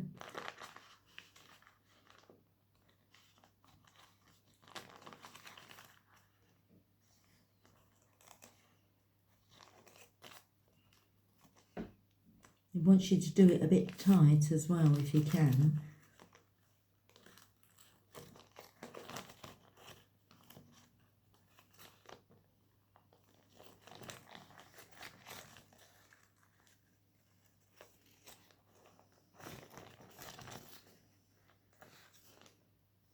They said don't worry if it tears, because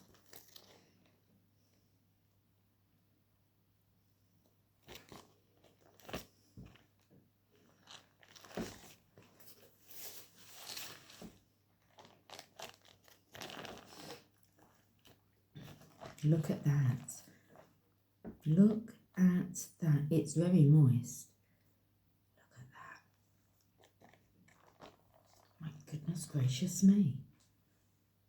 Now, I've got to, that's good going, guys. Look. Let me see if I can pick it up.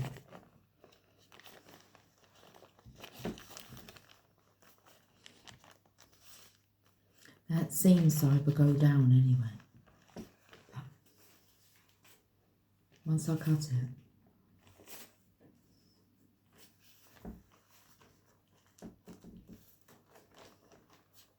Okay, now what?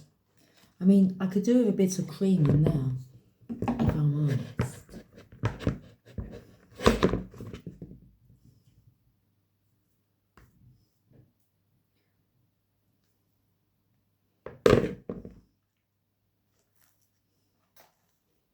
And this part here. Okay, I'm happy with that now. Right, let's try and touch my phone to see what's next. I can wash my hands. We need a plate. Okay, I can just pop it onto, what are we going to put it onto? I'm not sure.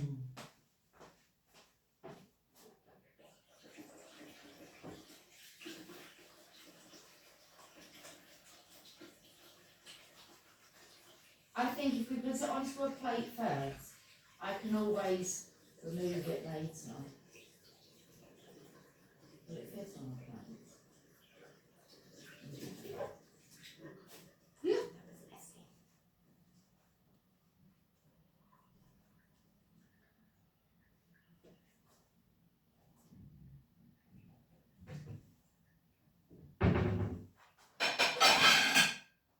I need a big plate. Okay, this is our plate. We should use this plate. So we have a plate. We don't need this anymore. Let's make some room. I don't think we do. We might need the spatula, but let's read the instructions first. What's next? Please. Okay. We rolled it up. If the cake cracks a little as you roll, don't worry. The roll should hold it in place, and the last steps can cover all manner of imperfections. Roll all the way to the uncreamed side. The result is a rolled up cake, and most of the hard work is over. Whew. If the cream filling was spread a bit thin on the edges, the ends of the cake might look thinner than the middle. This is completely fine, but if you are aiming for a more uniform shape, you can trim up to 1 inch of cake from the ends using a sharp knife. It's a great way to sample the cake before you decorate it too. I think we'll have to do that. So we pop it onto a plate. So when you finish, lift the cake and place seam side down on a serving platter. Okay, well, should we trim it up? I think we should trim it up really.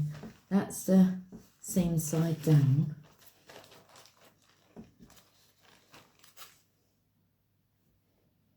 And it said don't worry about it, because when it's covered, let's get a really sharp knife. I'll put my hands on it again, haven't I? I don't know if it could have, I don't know if it would have done with a little bit longer, but let's just give this this baby a cut. I don't want to take like 1 inch. I just take, okay.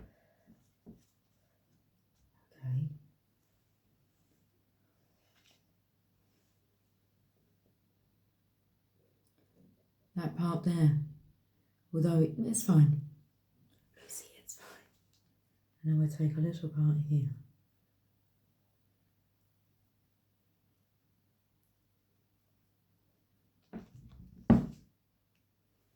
Okay, I just took a little sliver off. Let's have a taste, yeah? It's moist. It's it's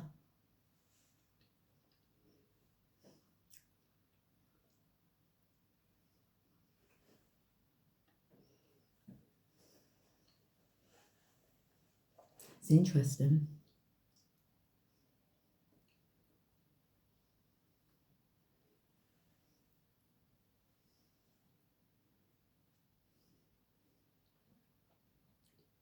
It's nice. But I've dirtied my plate now. We'll get another cake. We'll get another cake. We'll get another plate. And wash my hands again. Okay, that's okay.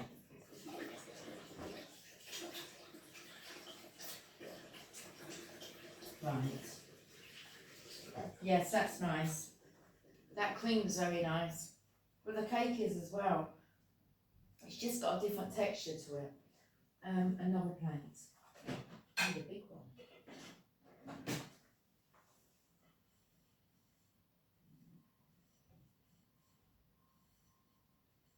I can't use this plate, it's got a chip in it. Someone got a chip on their shoulder maybe. That one's better.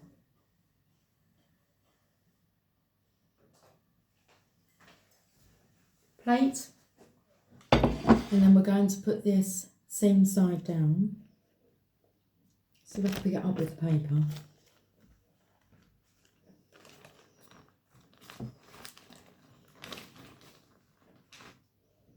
Same side down.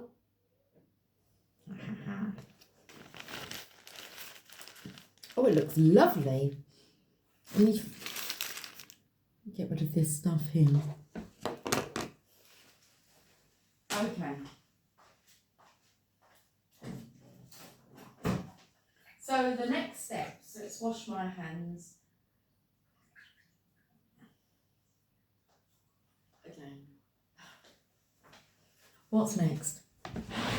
Get rid of this.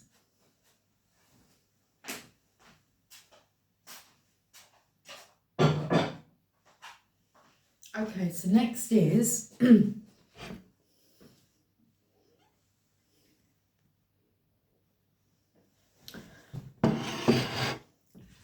the ganache. Now we need to weigh some chocolate. Ingredients, please.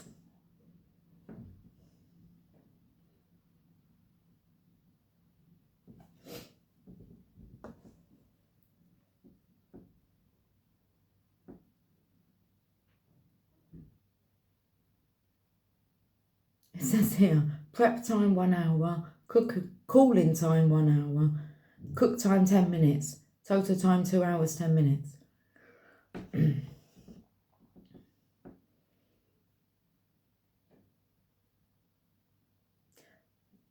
240 mils of whipping cream. Okay, I've got my thing over there I can use. And 226 grams of chocolate.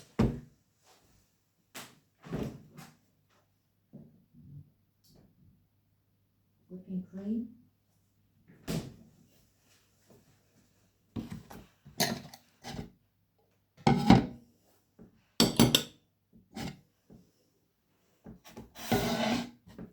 $240.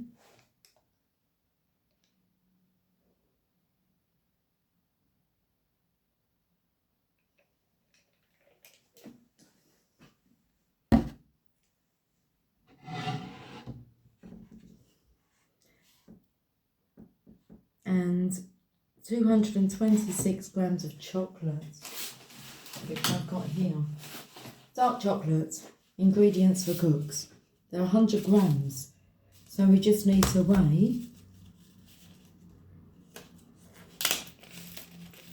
Well, I might leave it at 200. Because it says if you don't want it too hard. No, I'm going to add a bit more. Okay. I'm just going to pop it on here. What are we looking for? 26 grams. We do a little square by square. That's 8. It's not a lot, is it? Pop it on there.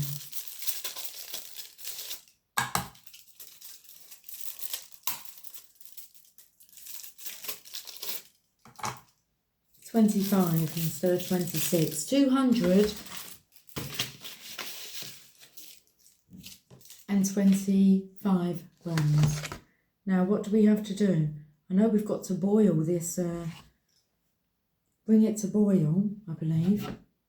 And then you have to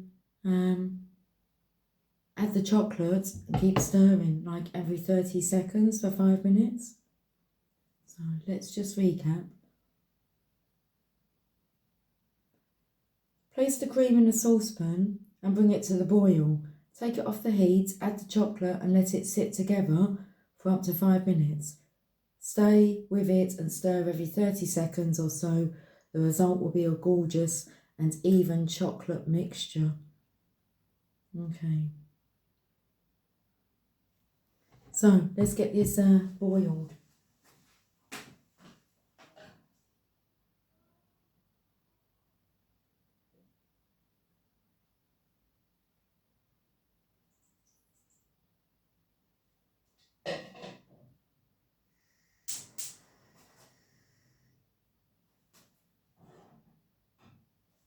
We do that and then we can break this chocolate up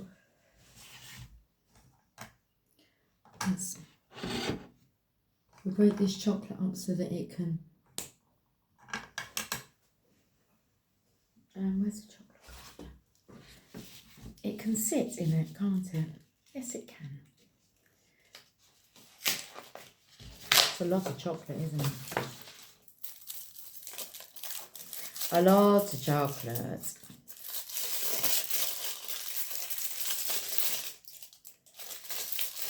Delicious.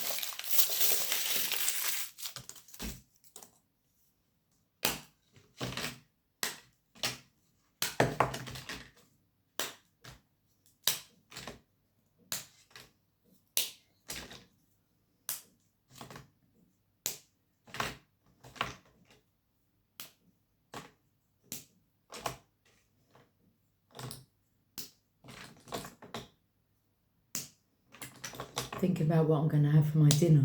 I've got some like really nice thick pork chops. I think I'll have them with like chunky chips. I might have some baked beans as well. One more?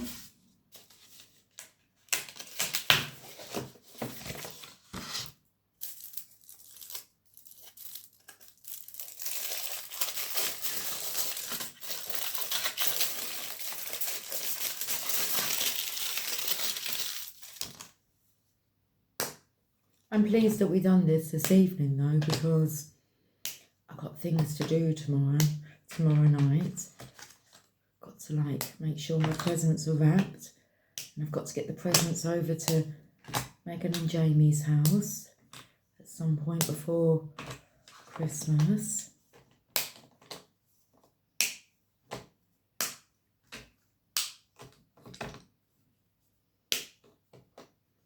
I should share this at work tomorrow and with the other shops. Merry Christmas, I say. That's all the chocolate.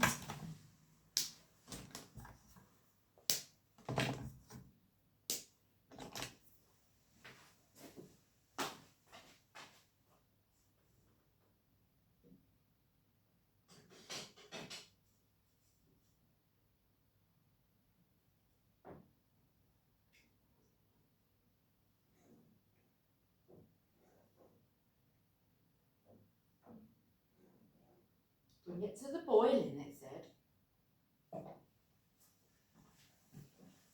Okay. Right, well, I'm going to have some more of the cake. Oh, it's a bit gooey. I mean, once it's been in the refrigerator and settled and set and...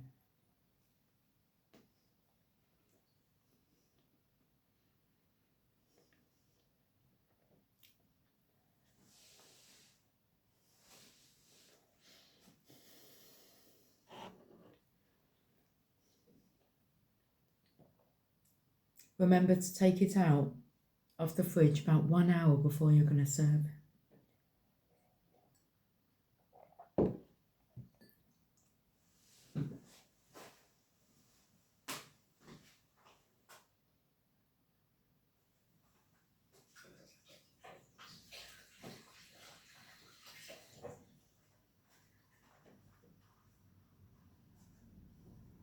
Oh.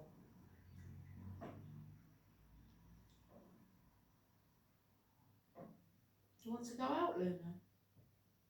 Come on.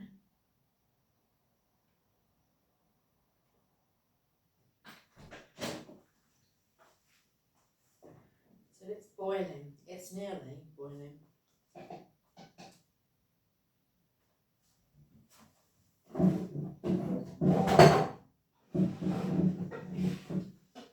Oh, thank you. There's a present I've hidden in that cupboard, and it's just reminded me that there's a present in it.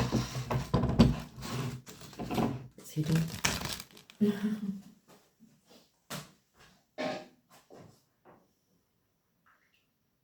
Okay.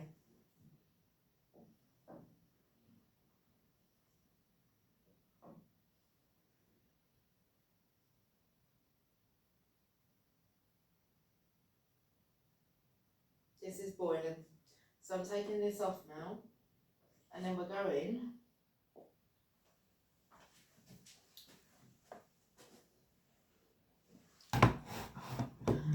It smells lovely. I'm going to drop the chocolate in. And we've got to leave it on there for 5 minutes. Okay. Let me just, oh, actually now. Let's put the chocolate right in here.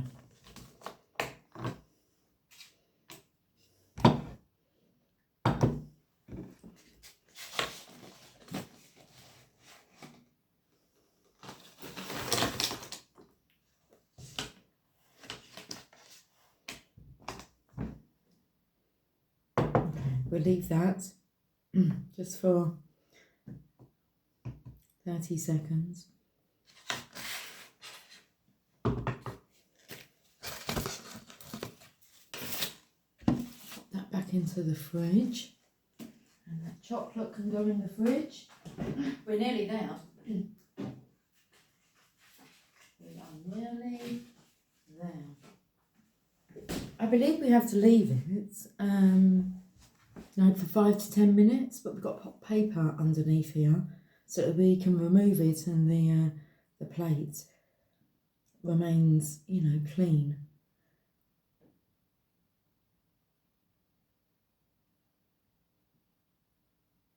Okay, so once it's all mixed in, we can leave it for 5 to 10 minutes before the next step.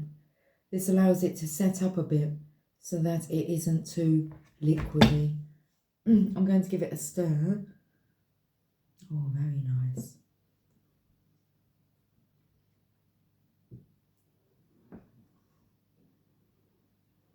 And then leave it again so that it melts.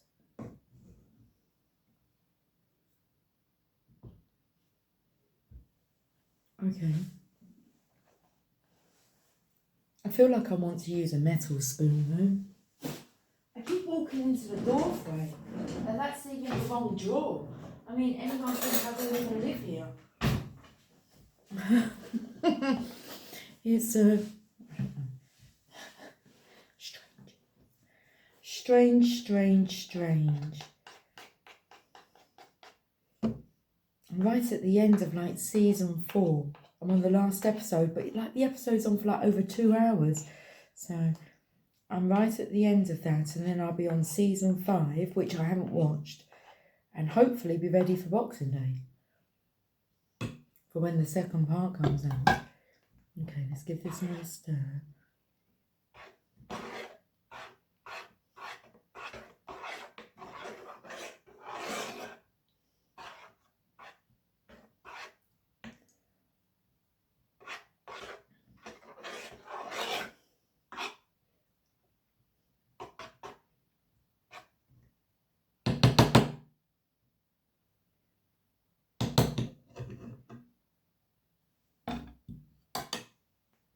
Interesting. We'll leave it to melt a bit more. Okay, so what do we do whilst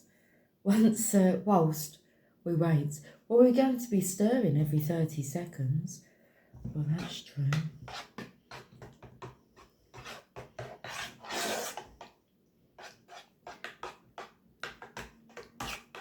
Just not sure what the gritting of these teeth are, what it all means.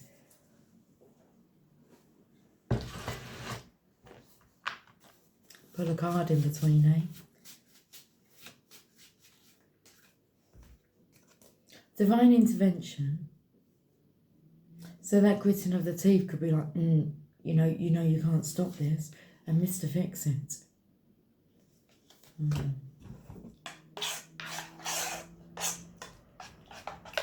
The divine has told the King of Swords to get out of his head and fix things. You need to fix this. Like this ganache will cover all imperfections. That's what it said.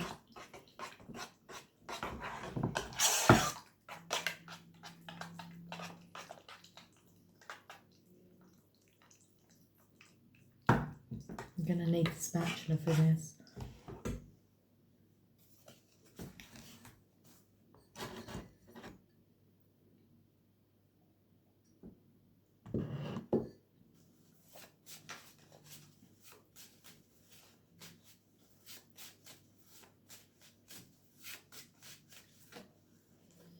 Puppy Love and Mr. Sensitive.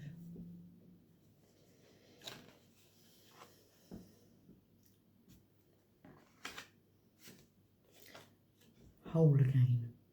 And you can make me whole again. Looking back on when we first met, I cannot escape and I cannot forget. Baby, you're the one. You still turn me on. You can make me whole again.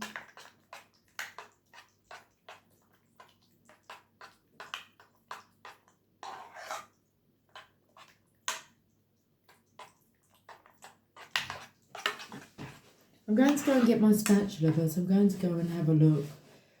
My slipper keeps coming undone at the back. I'm going to go and have a look at the glossiness of this. Oh, very nice.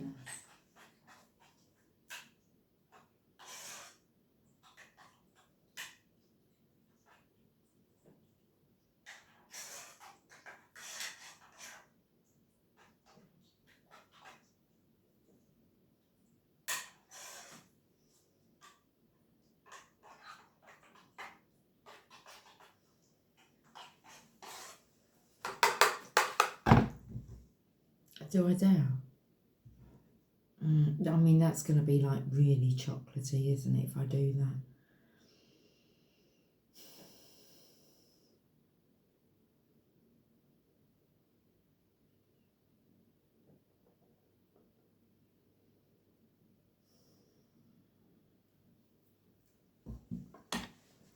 Put the spoon down, you see.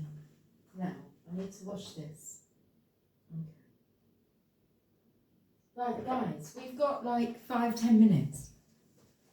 I'm just going to wash up a few bits. I'll be back. You won't notice I've gone. Okay, so we're on the final bit now.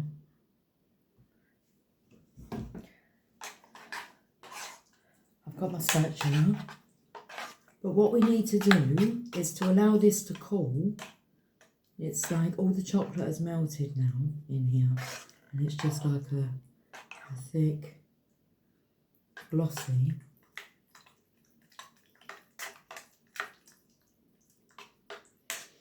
pot of chocolate. But this is like probably too runny to pour at the moment. So we just allow it to cool down like it said. I want to make sure that all that chocolate is melted. I'm sure it is. It's not really hot anymore. So it's cooled down. I can't see any lumps of chocolate. So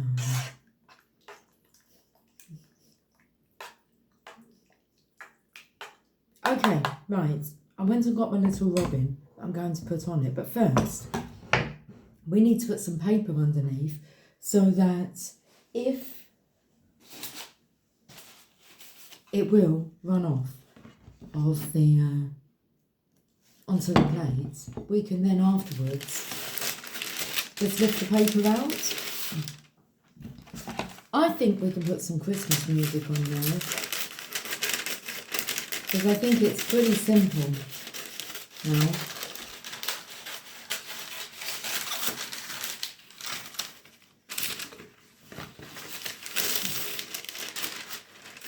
We'll just double check the recipe.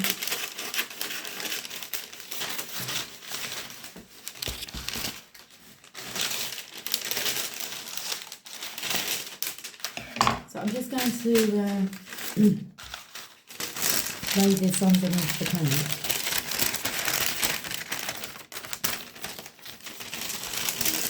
You can do it that way.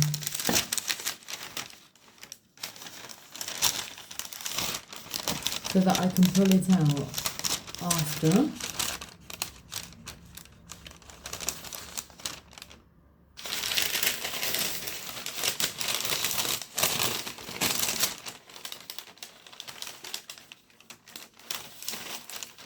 Okay,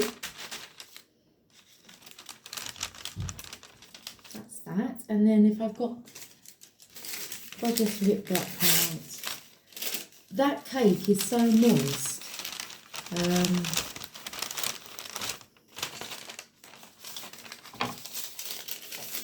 It's sticking to my fingers. It'll be fine though, won't it? Once it's been chilled. There we go. Okay. Let's see if I can show you.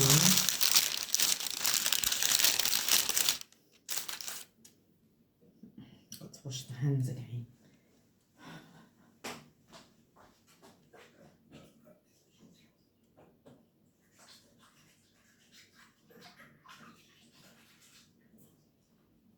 Now, if that sponge is not meant to like be coming off on my hands, then it might have needed a bit longer.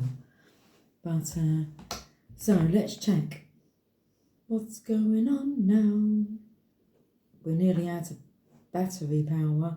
Slowly pour the chocolate ganache over the Yule log cake. We've gone back to the part. Okay, no, that's fine. Next, slowly pour the chocolate ganache over the Yule log cake to cover it. If the ganache runs down from the cake, the paper will protect the plate from mess, and you can use the silicone spatula to pull it back up on the cake.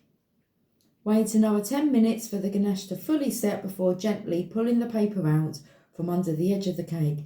If the paper feels stuck under, you hold a spatula against the cake while you pull, and that helps to keep the ganache in place while you pull the paper out. To create the tree bark texture, use a fork and gently run it along the chocolate ganache if you wish. Lightly sift icing sugar on top for a dusting of snow, and then lastly decorate. Okay, so what we're going to do is pour this over soon, slowly pour it over, and then we're going to remove the paper after 10 minutes. Got it? Got it. Okay. I can just use that charger.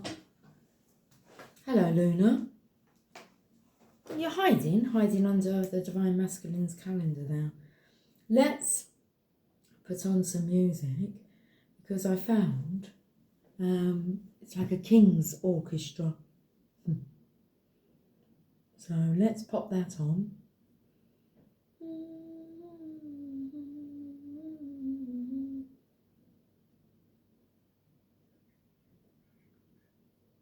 It's by the Crackling Fire. Okay.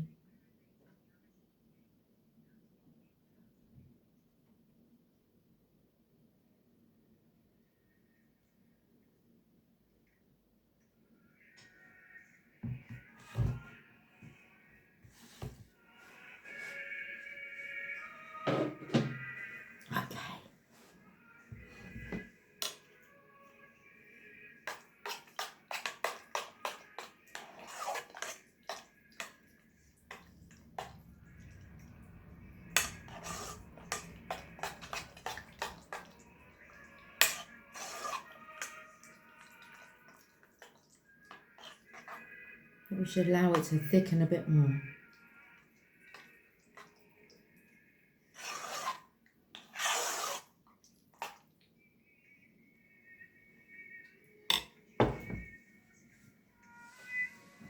Okay.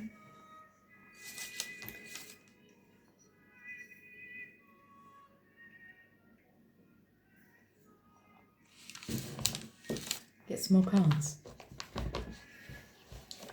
It's what we call killing time. Why are we killing time? Because you're running out of it? God damn you, time. If it's timing, it's timing. If it's time, it's time.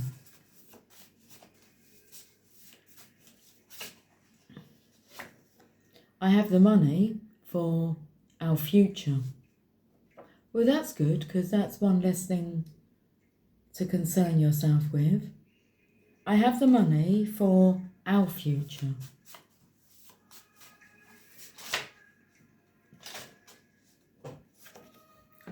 There is only one path to heaven. On earth, we call it love. Henry David Thoreau. It's really interesting because I was thinking about my dad earlier and about his name, like Henry Thomas. And this card. Prayer is when you call upon God. And intuition is when God calls upon you. So it's a knowing. Intuition is when God calls upon you. Has God called upon you?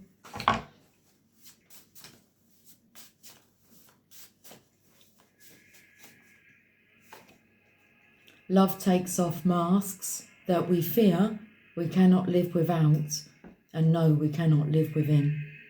James Arthur Baldwin. They use their middle names, don't they? I don't have a middle name. It'd be too many. It's enough having Lucy May as my first name. 2222 22 22222 on the timer. One more. Oh, okay, maybe not. I've never felt heartbreak. It says heartache. I've never felt heartache like this before. It hurts. Now this one's on its side, but it says after long deliberation, I have made a decision, a good one. We've got kinky in reverse. It's not all about sex, involving or given to unusual sexual behaviour. It's more than that. In reverse, it says I can spiritually see what is happening, but I'm not allowed to intervene. Okay, I'd say that's not applicable for the masculine, that's for the feminine. It was like in reverse, okay. That's why the divine feminine is not intervening. Lucky on its side. On its side, I said. Having, bringing, or resulting from good luck. Shall we see how this Ganesh is getting on? Let me get this now. I think this is going to be good enough to go. I'm hoping. Maybe it could be doing a bit thicker, but...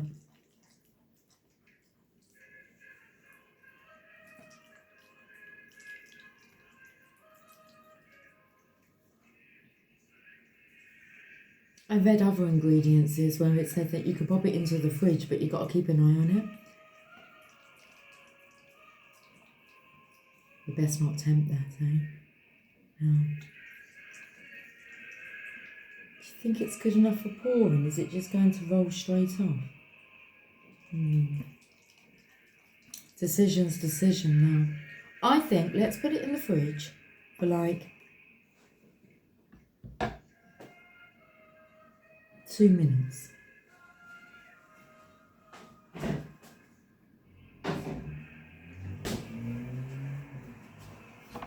Okay, we're speeding up the process. Obviously, you don't have to do that at home because, yeah. Anyway, should we have a look at the decorations? Luna's like attacking the tassels off of... Yeah. Do you want to play with them? Let's play with them.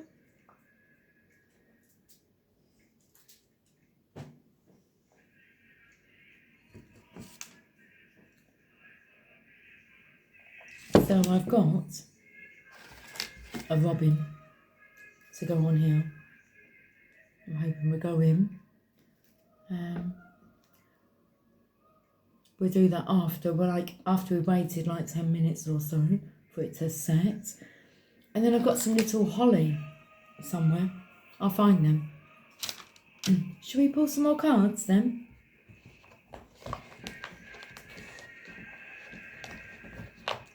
I pulled some orange cards out. I'll do what needs to be done.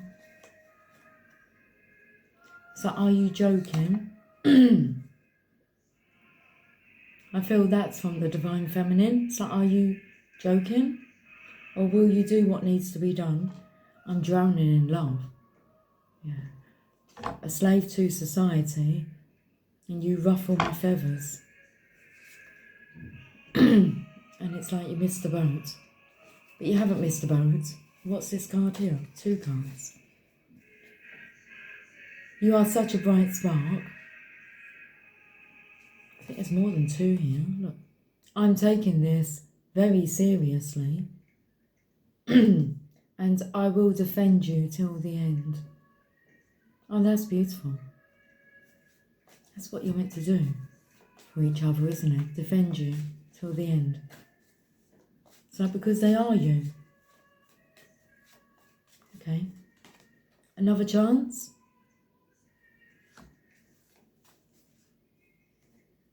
False evidence appearing real. So fear has got its grips. It says do not retaliate. It's like that losing your temper, like punching out. Don't retaliate. Because you have a match made in heaven. You've got to rest and rejuvenate. And she is the Earth Mother. And waiting for an answer. I feel, who's waiting for an answer? The Earth Mother? I felt first of all the Divine was waiting for an answer. Are you going to defend this connection till the end? Rather than be like offended by the connection, it's like an honour, a rare love. It's rare.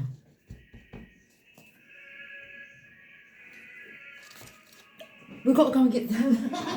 Did you see the look of panic on my face? I think that was longer than 2 minutes. It's all good. We didn't come this far to just come this far, yeah? Okay. Well, that's a bit better.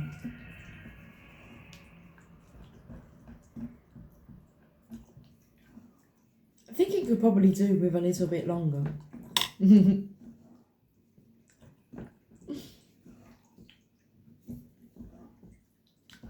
We are recording, aren't we? Yes, I have pushed the record button again. So. What do we think? This might... Do you think this is going to set?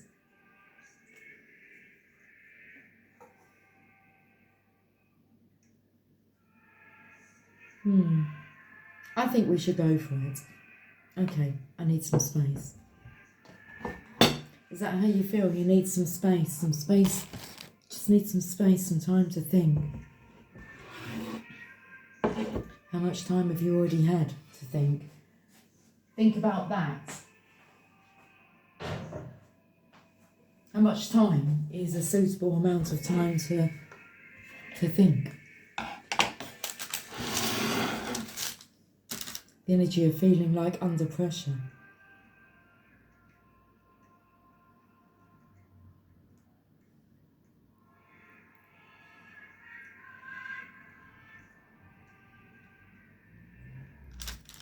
Ooh.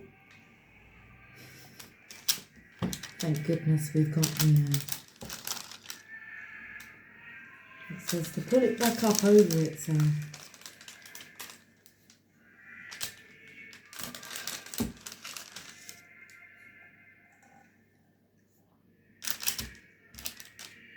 That gritting, it's like holding on for dear life. Holding on to your old life for dear life. Oh dear.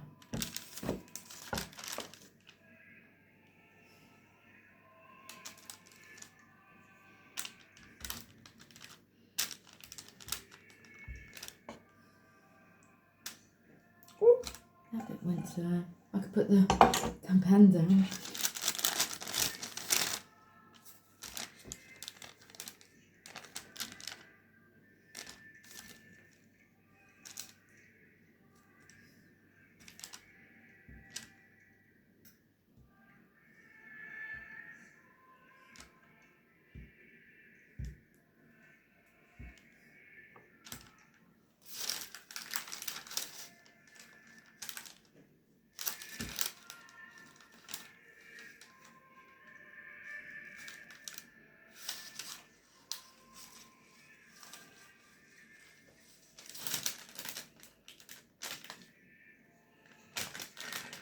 I've never ever made Ganesh before.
Just picking up the excess from like around the bottom of it. If I score it off.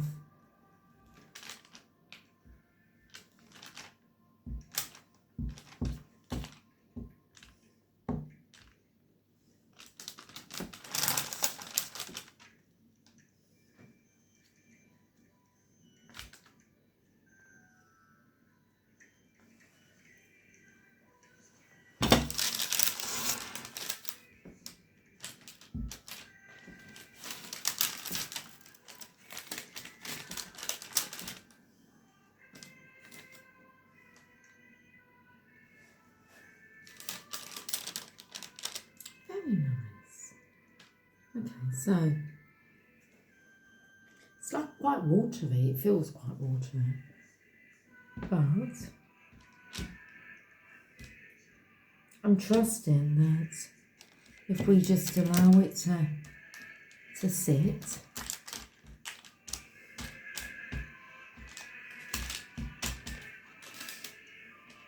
I think we're going to be groovy. Right, so this is how I'm leaving it for now. And then we shall work on it once it's hardened a little bit. I'm going to pop it into the kitchen. Wrong room, wrong light. Like I say, it's like I don't live here.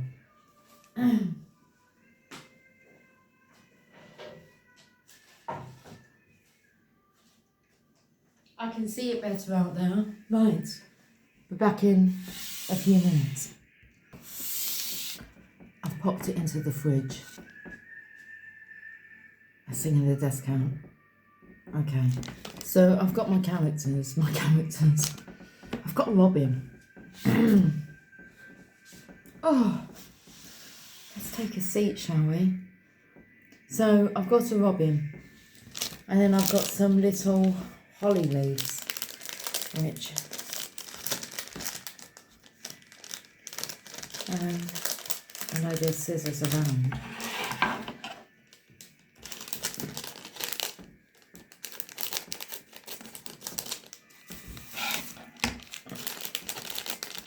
Seriously? I just cut that off and it did not even still let me in the bag. Oh, hang on. So we've got 1, 2, 3, 4. And then we can have a little dusting of icing sugar on the top. But first, it's got to set.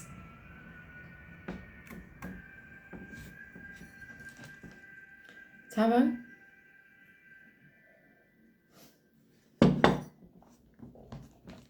Let's go to the taro.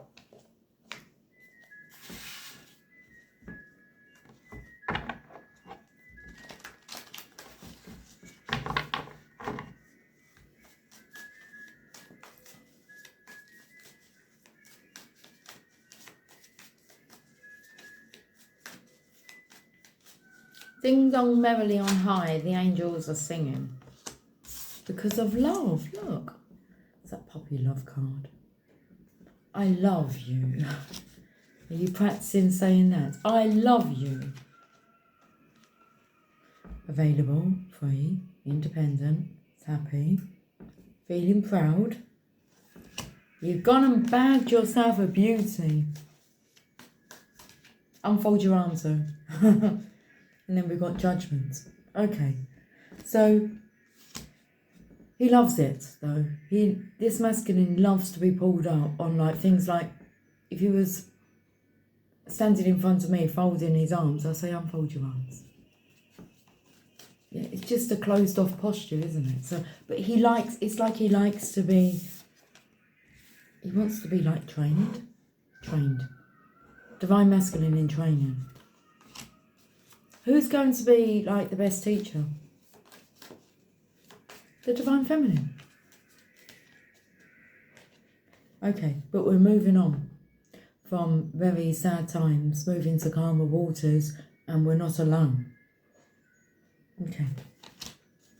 But This masculine's doing it for himself. Okay, that's not a bad thing. And these passengers,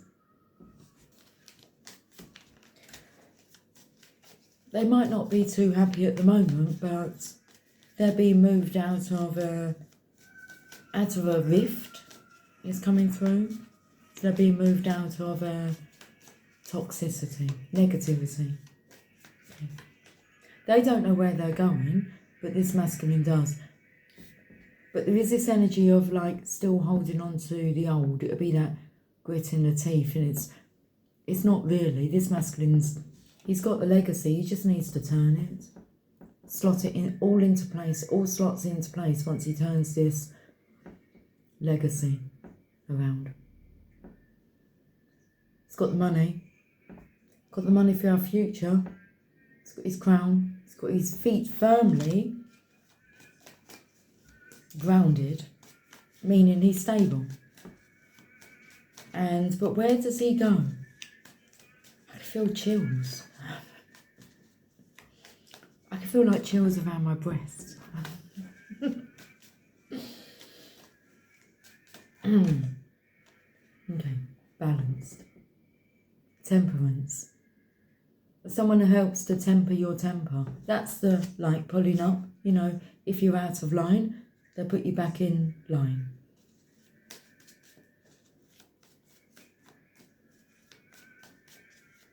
It's like they want the best for you, but they want the best of you.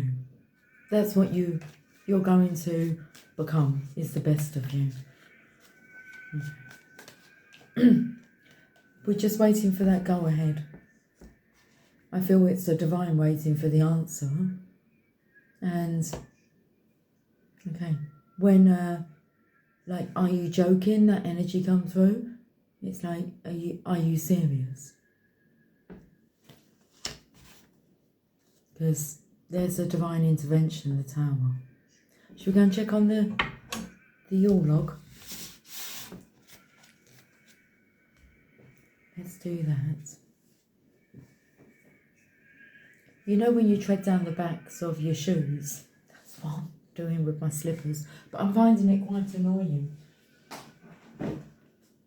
How are we doing in here? Are we hardened a bit? We have.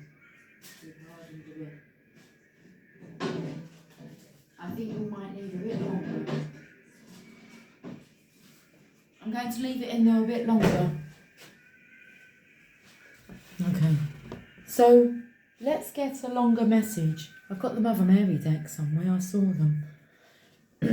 Oh, there they are. Hello, gals. You're actually in this room. They're both laying on the floor. Listening. Okay.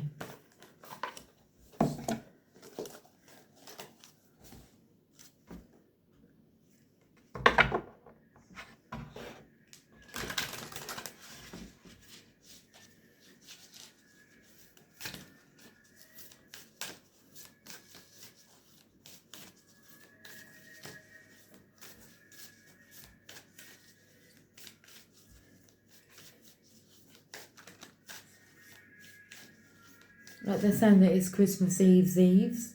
Christmas Eve's. Eavesdropping.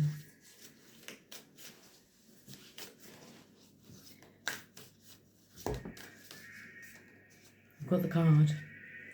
Our Lady of Holy Fire. Holy moly.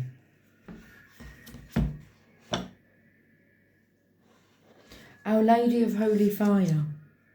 My glasses on my head, they are. Card number 39.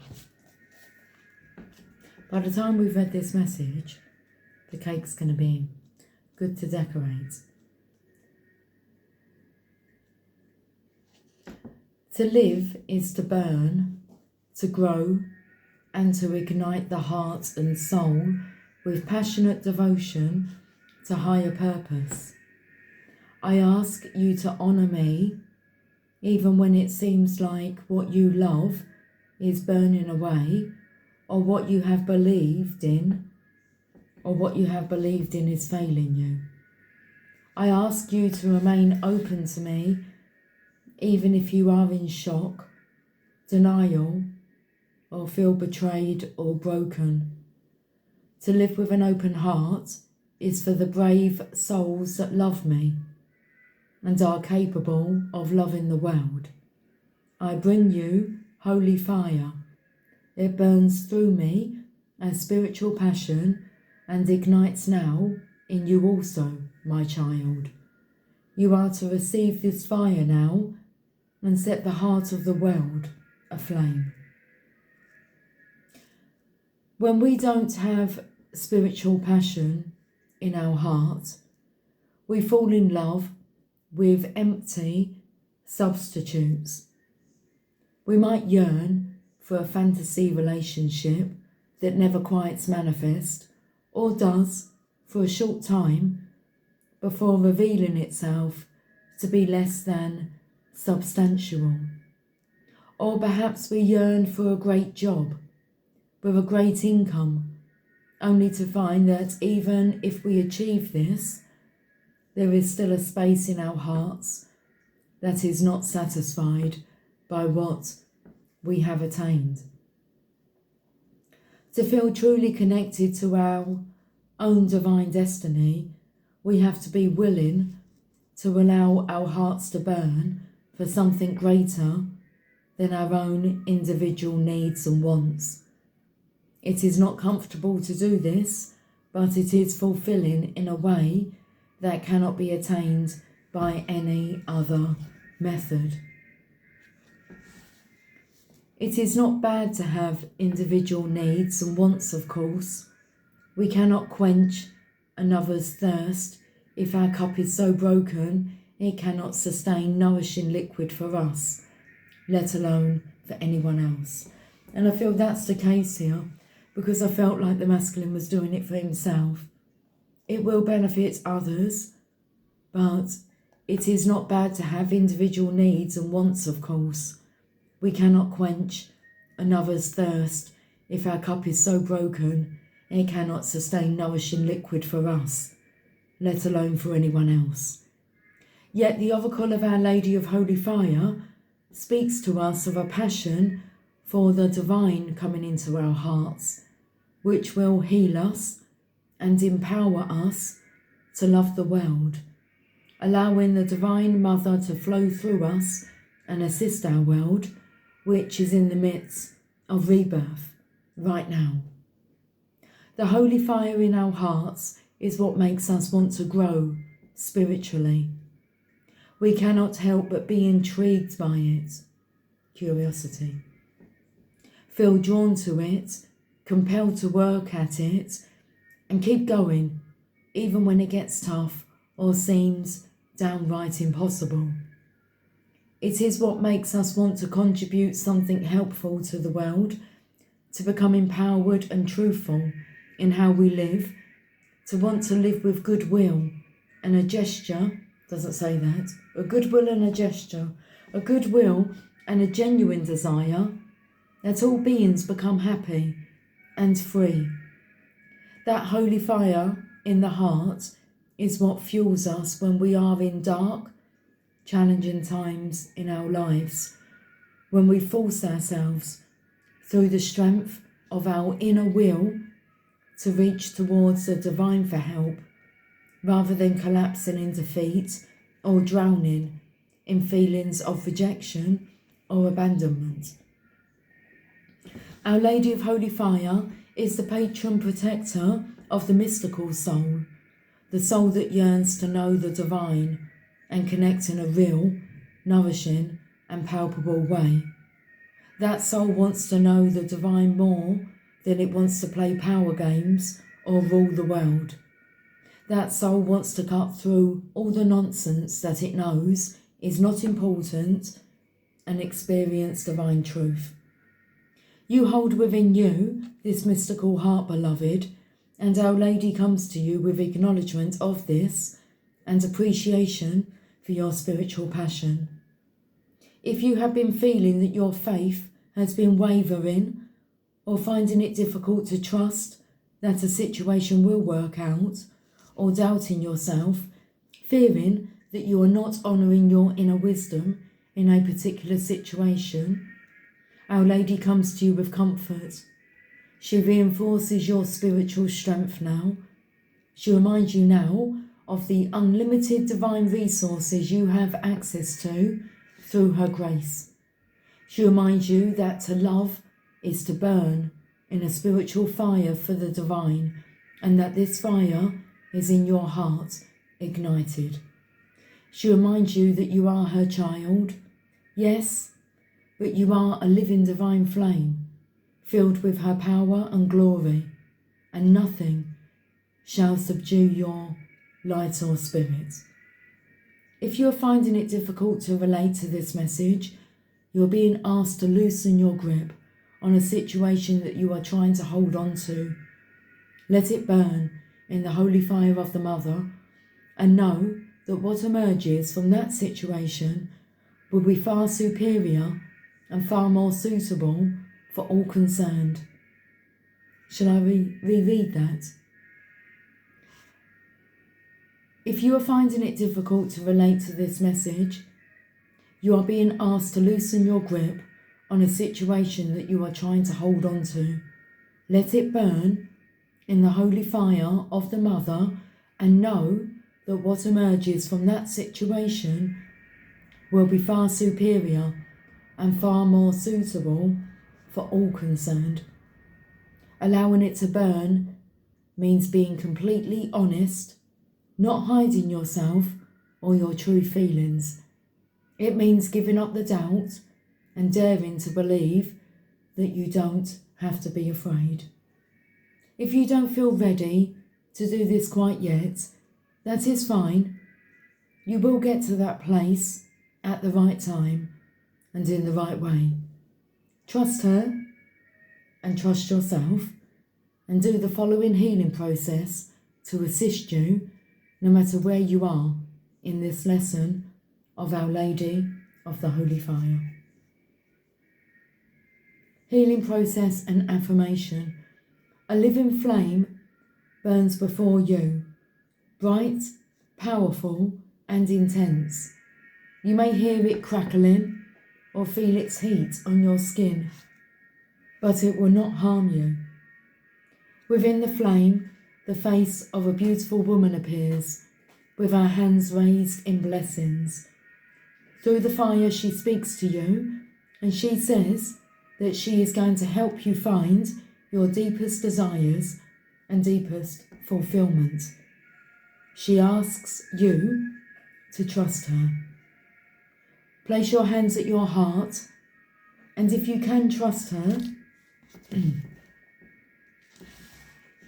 imagine that the fire, with her beautiful essence within it, is now burning gently in your heart, radiating through your entire body, all the way up and out through the top of your head, and all the way down and out through the soles of your feet.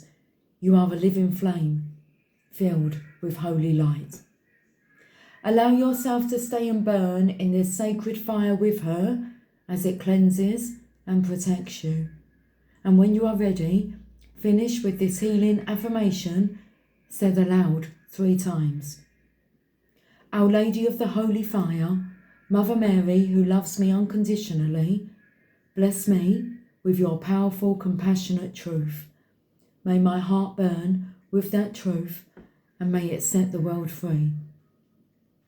Our Lady of the Holy Fire, Mother Mary, who loves me unconditionally, bless me with your powerful, compassionate truth. May my heart burn with that truth, and may it set the world free. Our Lady of Holy Fire, Mother Mary, who loves me unconditionally, bless me with your powerful, compassionate truth. May my heart burn with that truth, and may it set the world free. Okay. Let's go and get this chocolate log.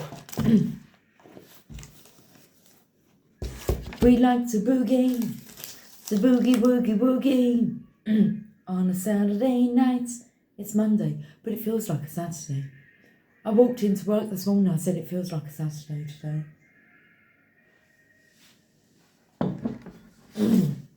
We need a fork. Grab a fork. And we need the sieve. And we need the cake.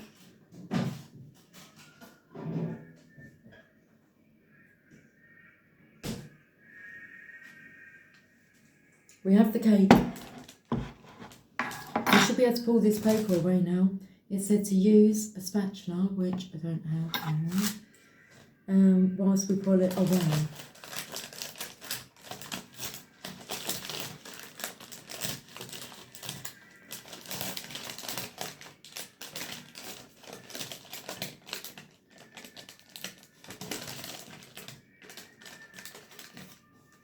It's coming away okay.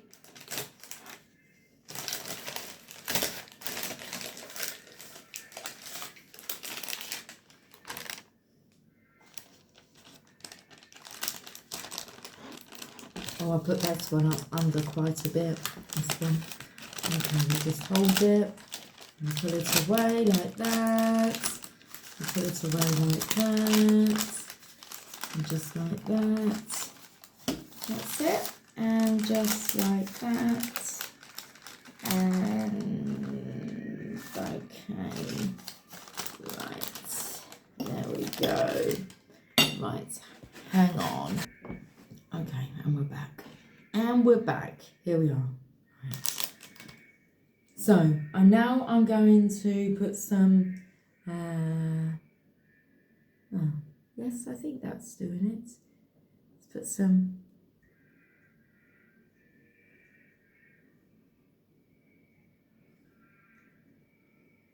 just to make it look like a chocolate log.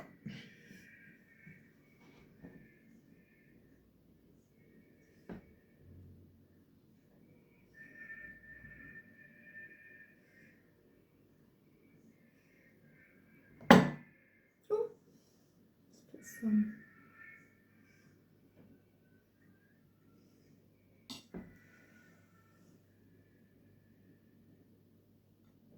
Like this. Oh, that's quite good. I'm quite impressed with that. Let me show you guys.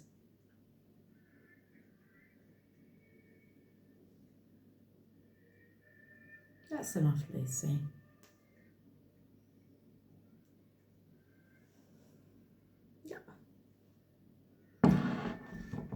I'm going to eat that. I deserve that. I haven't tried any apart from when they had the cake.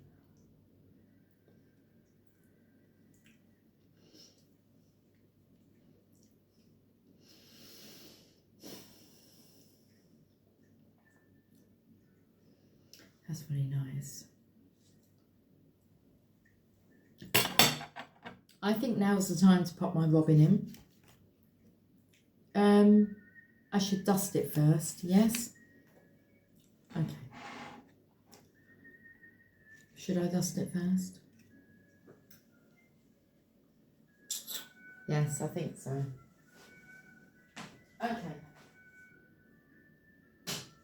I have this one. Let's just pop a little bit. I'm just going to put some in here.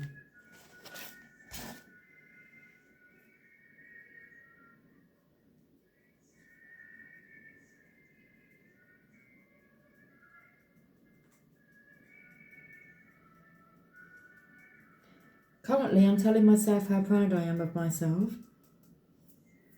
for this. What's in here?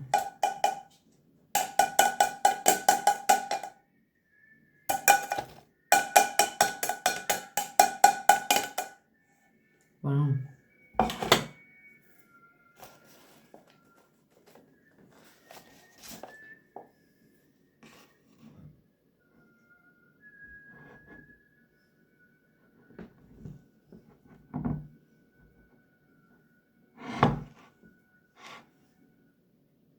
Come on. We've got some more.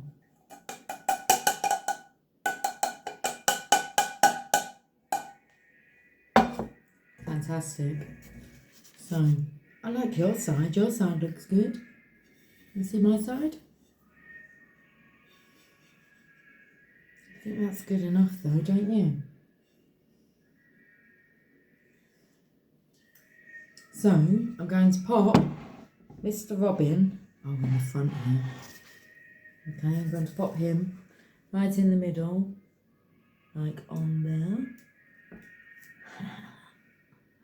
And then I'm going to pop some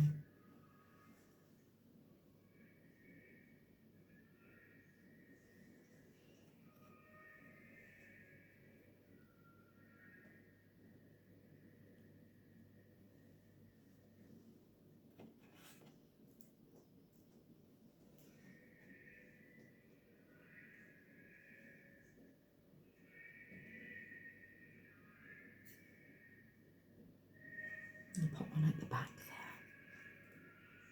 there. Wow. Ta-da! I'll take a photograph for you guys, but look. There it is. 3 hours.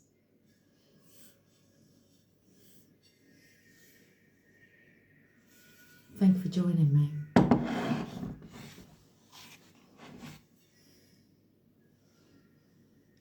What do you reckon? I'm really proud of myself.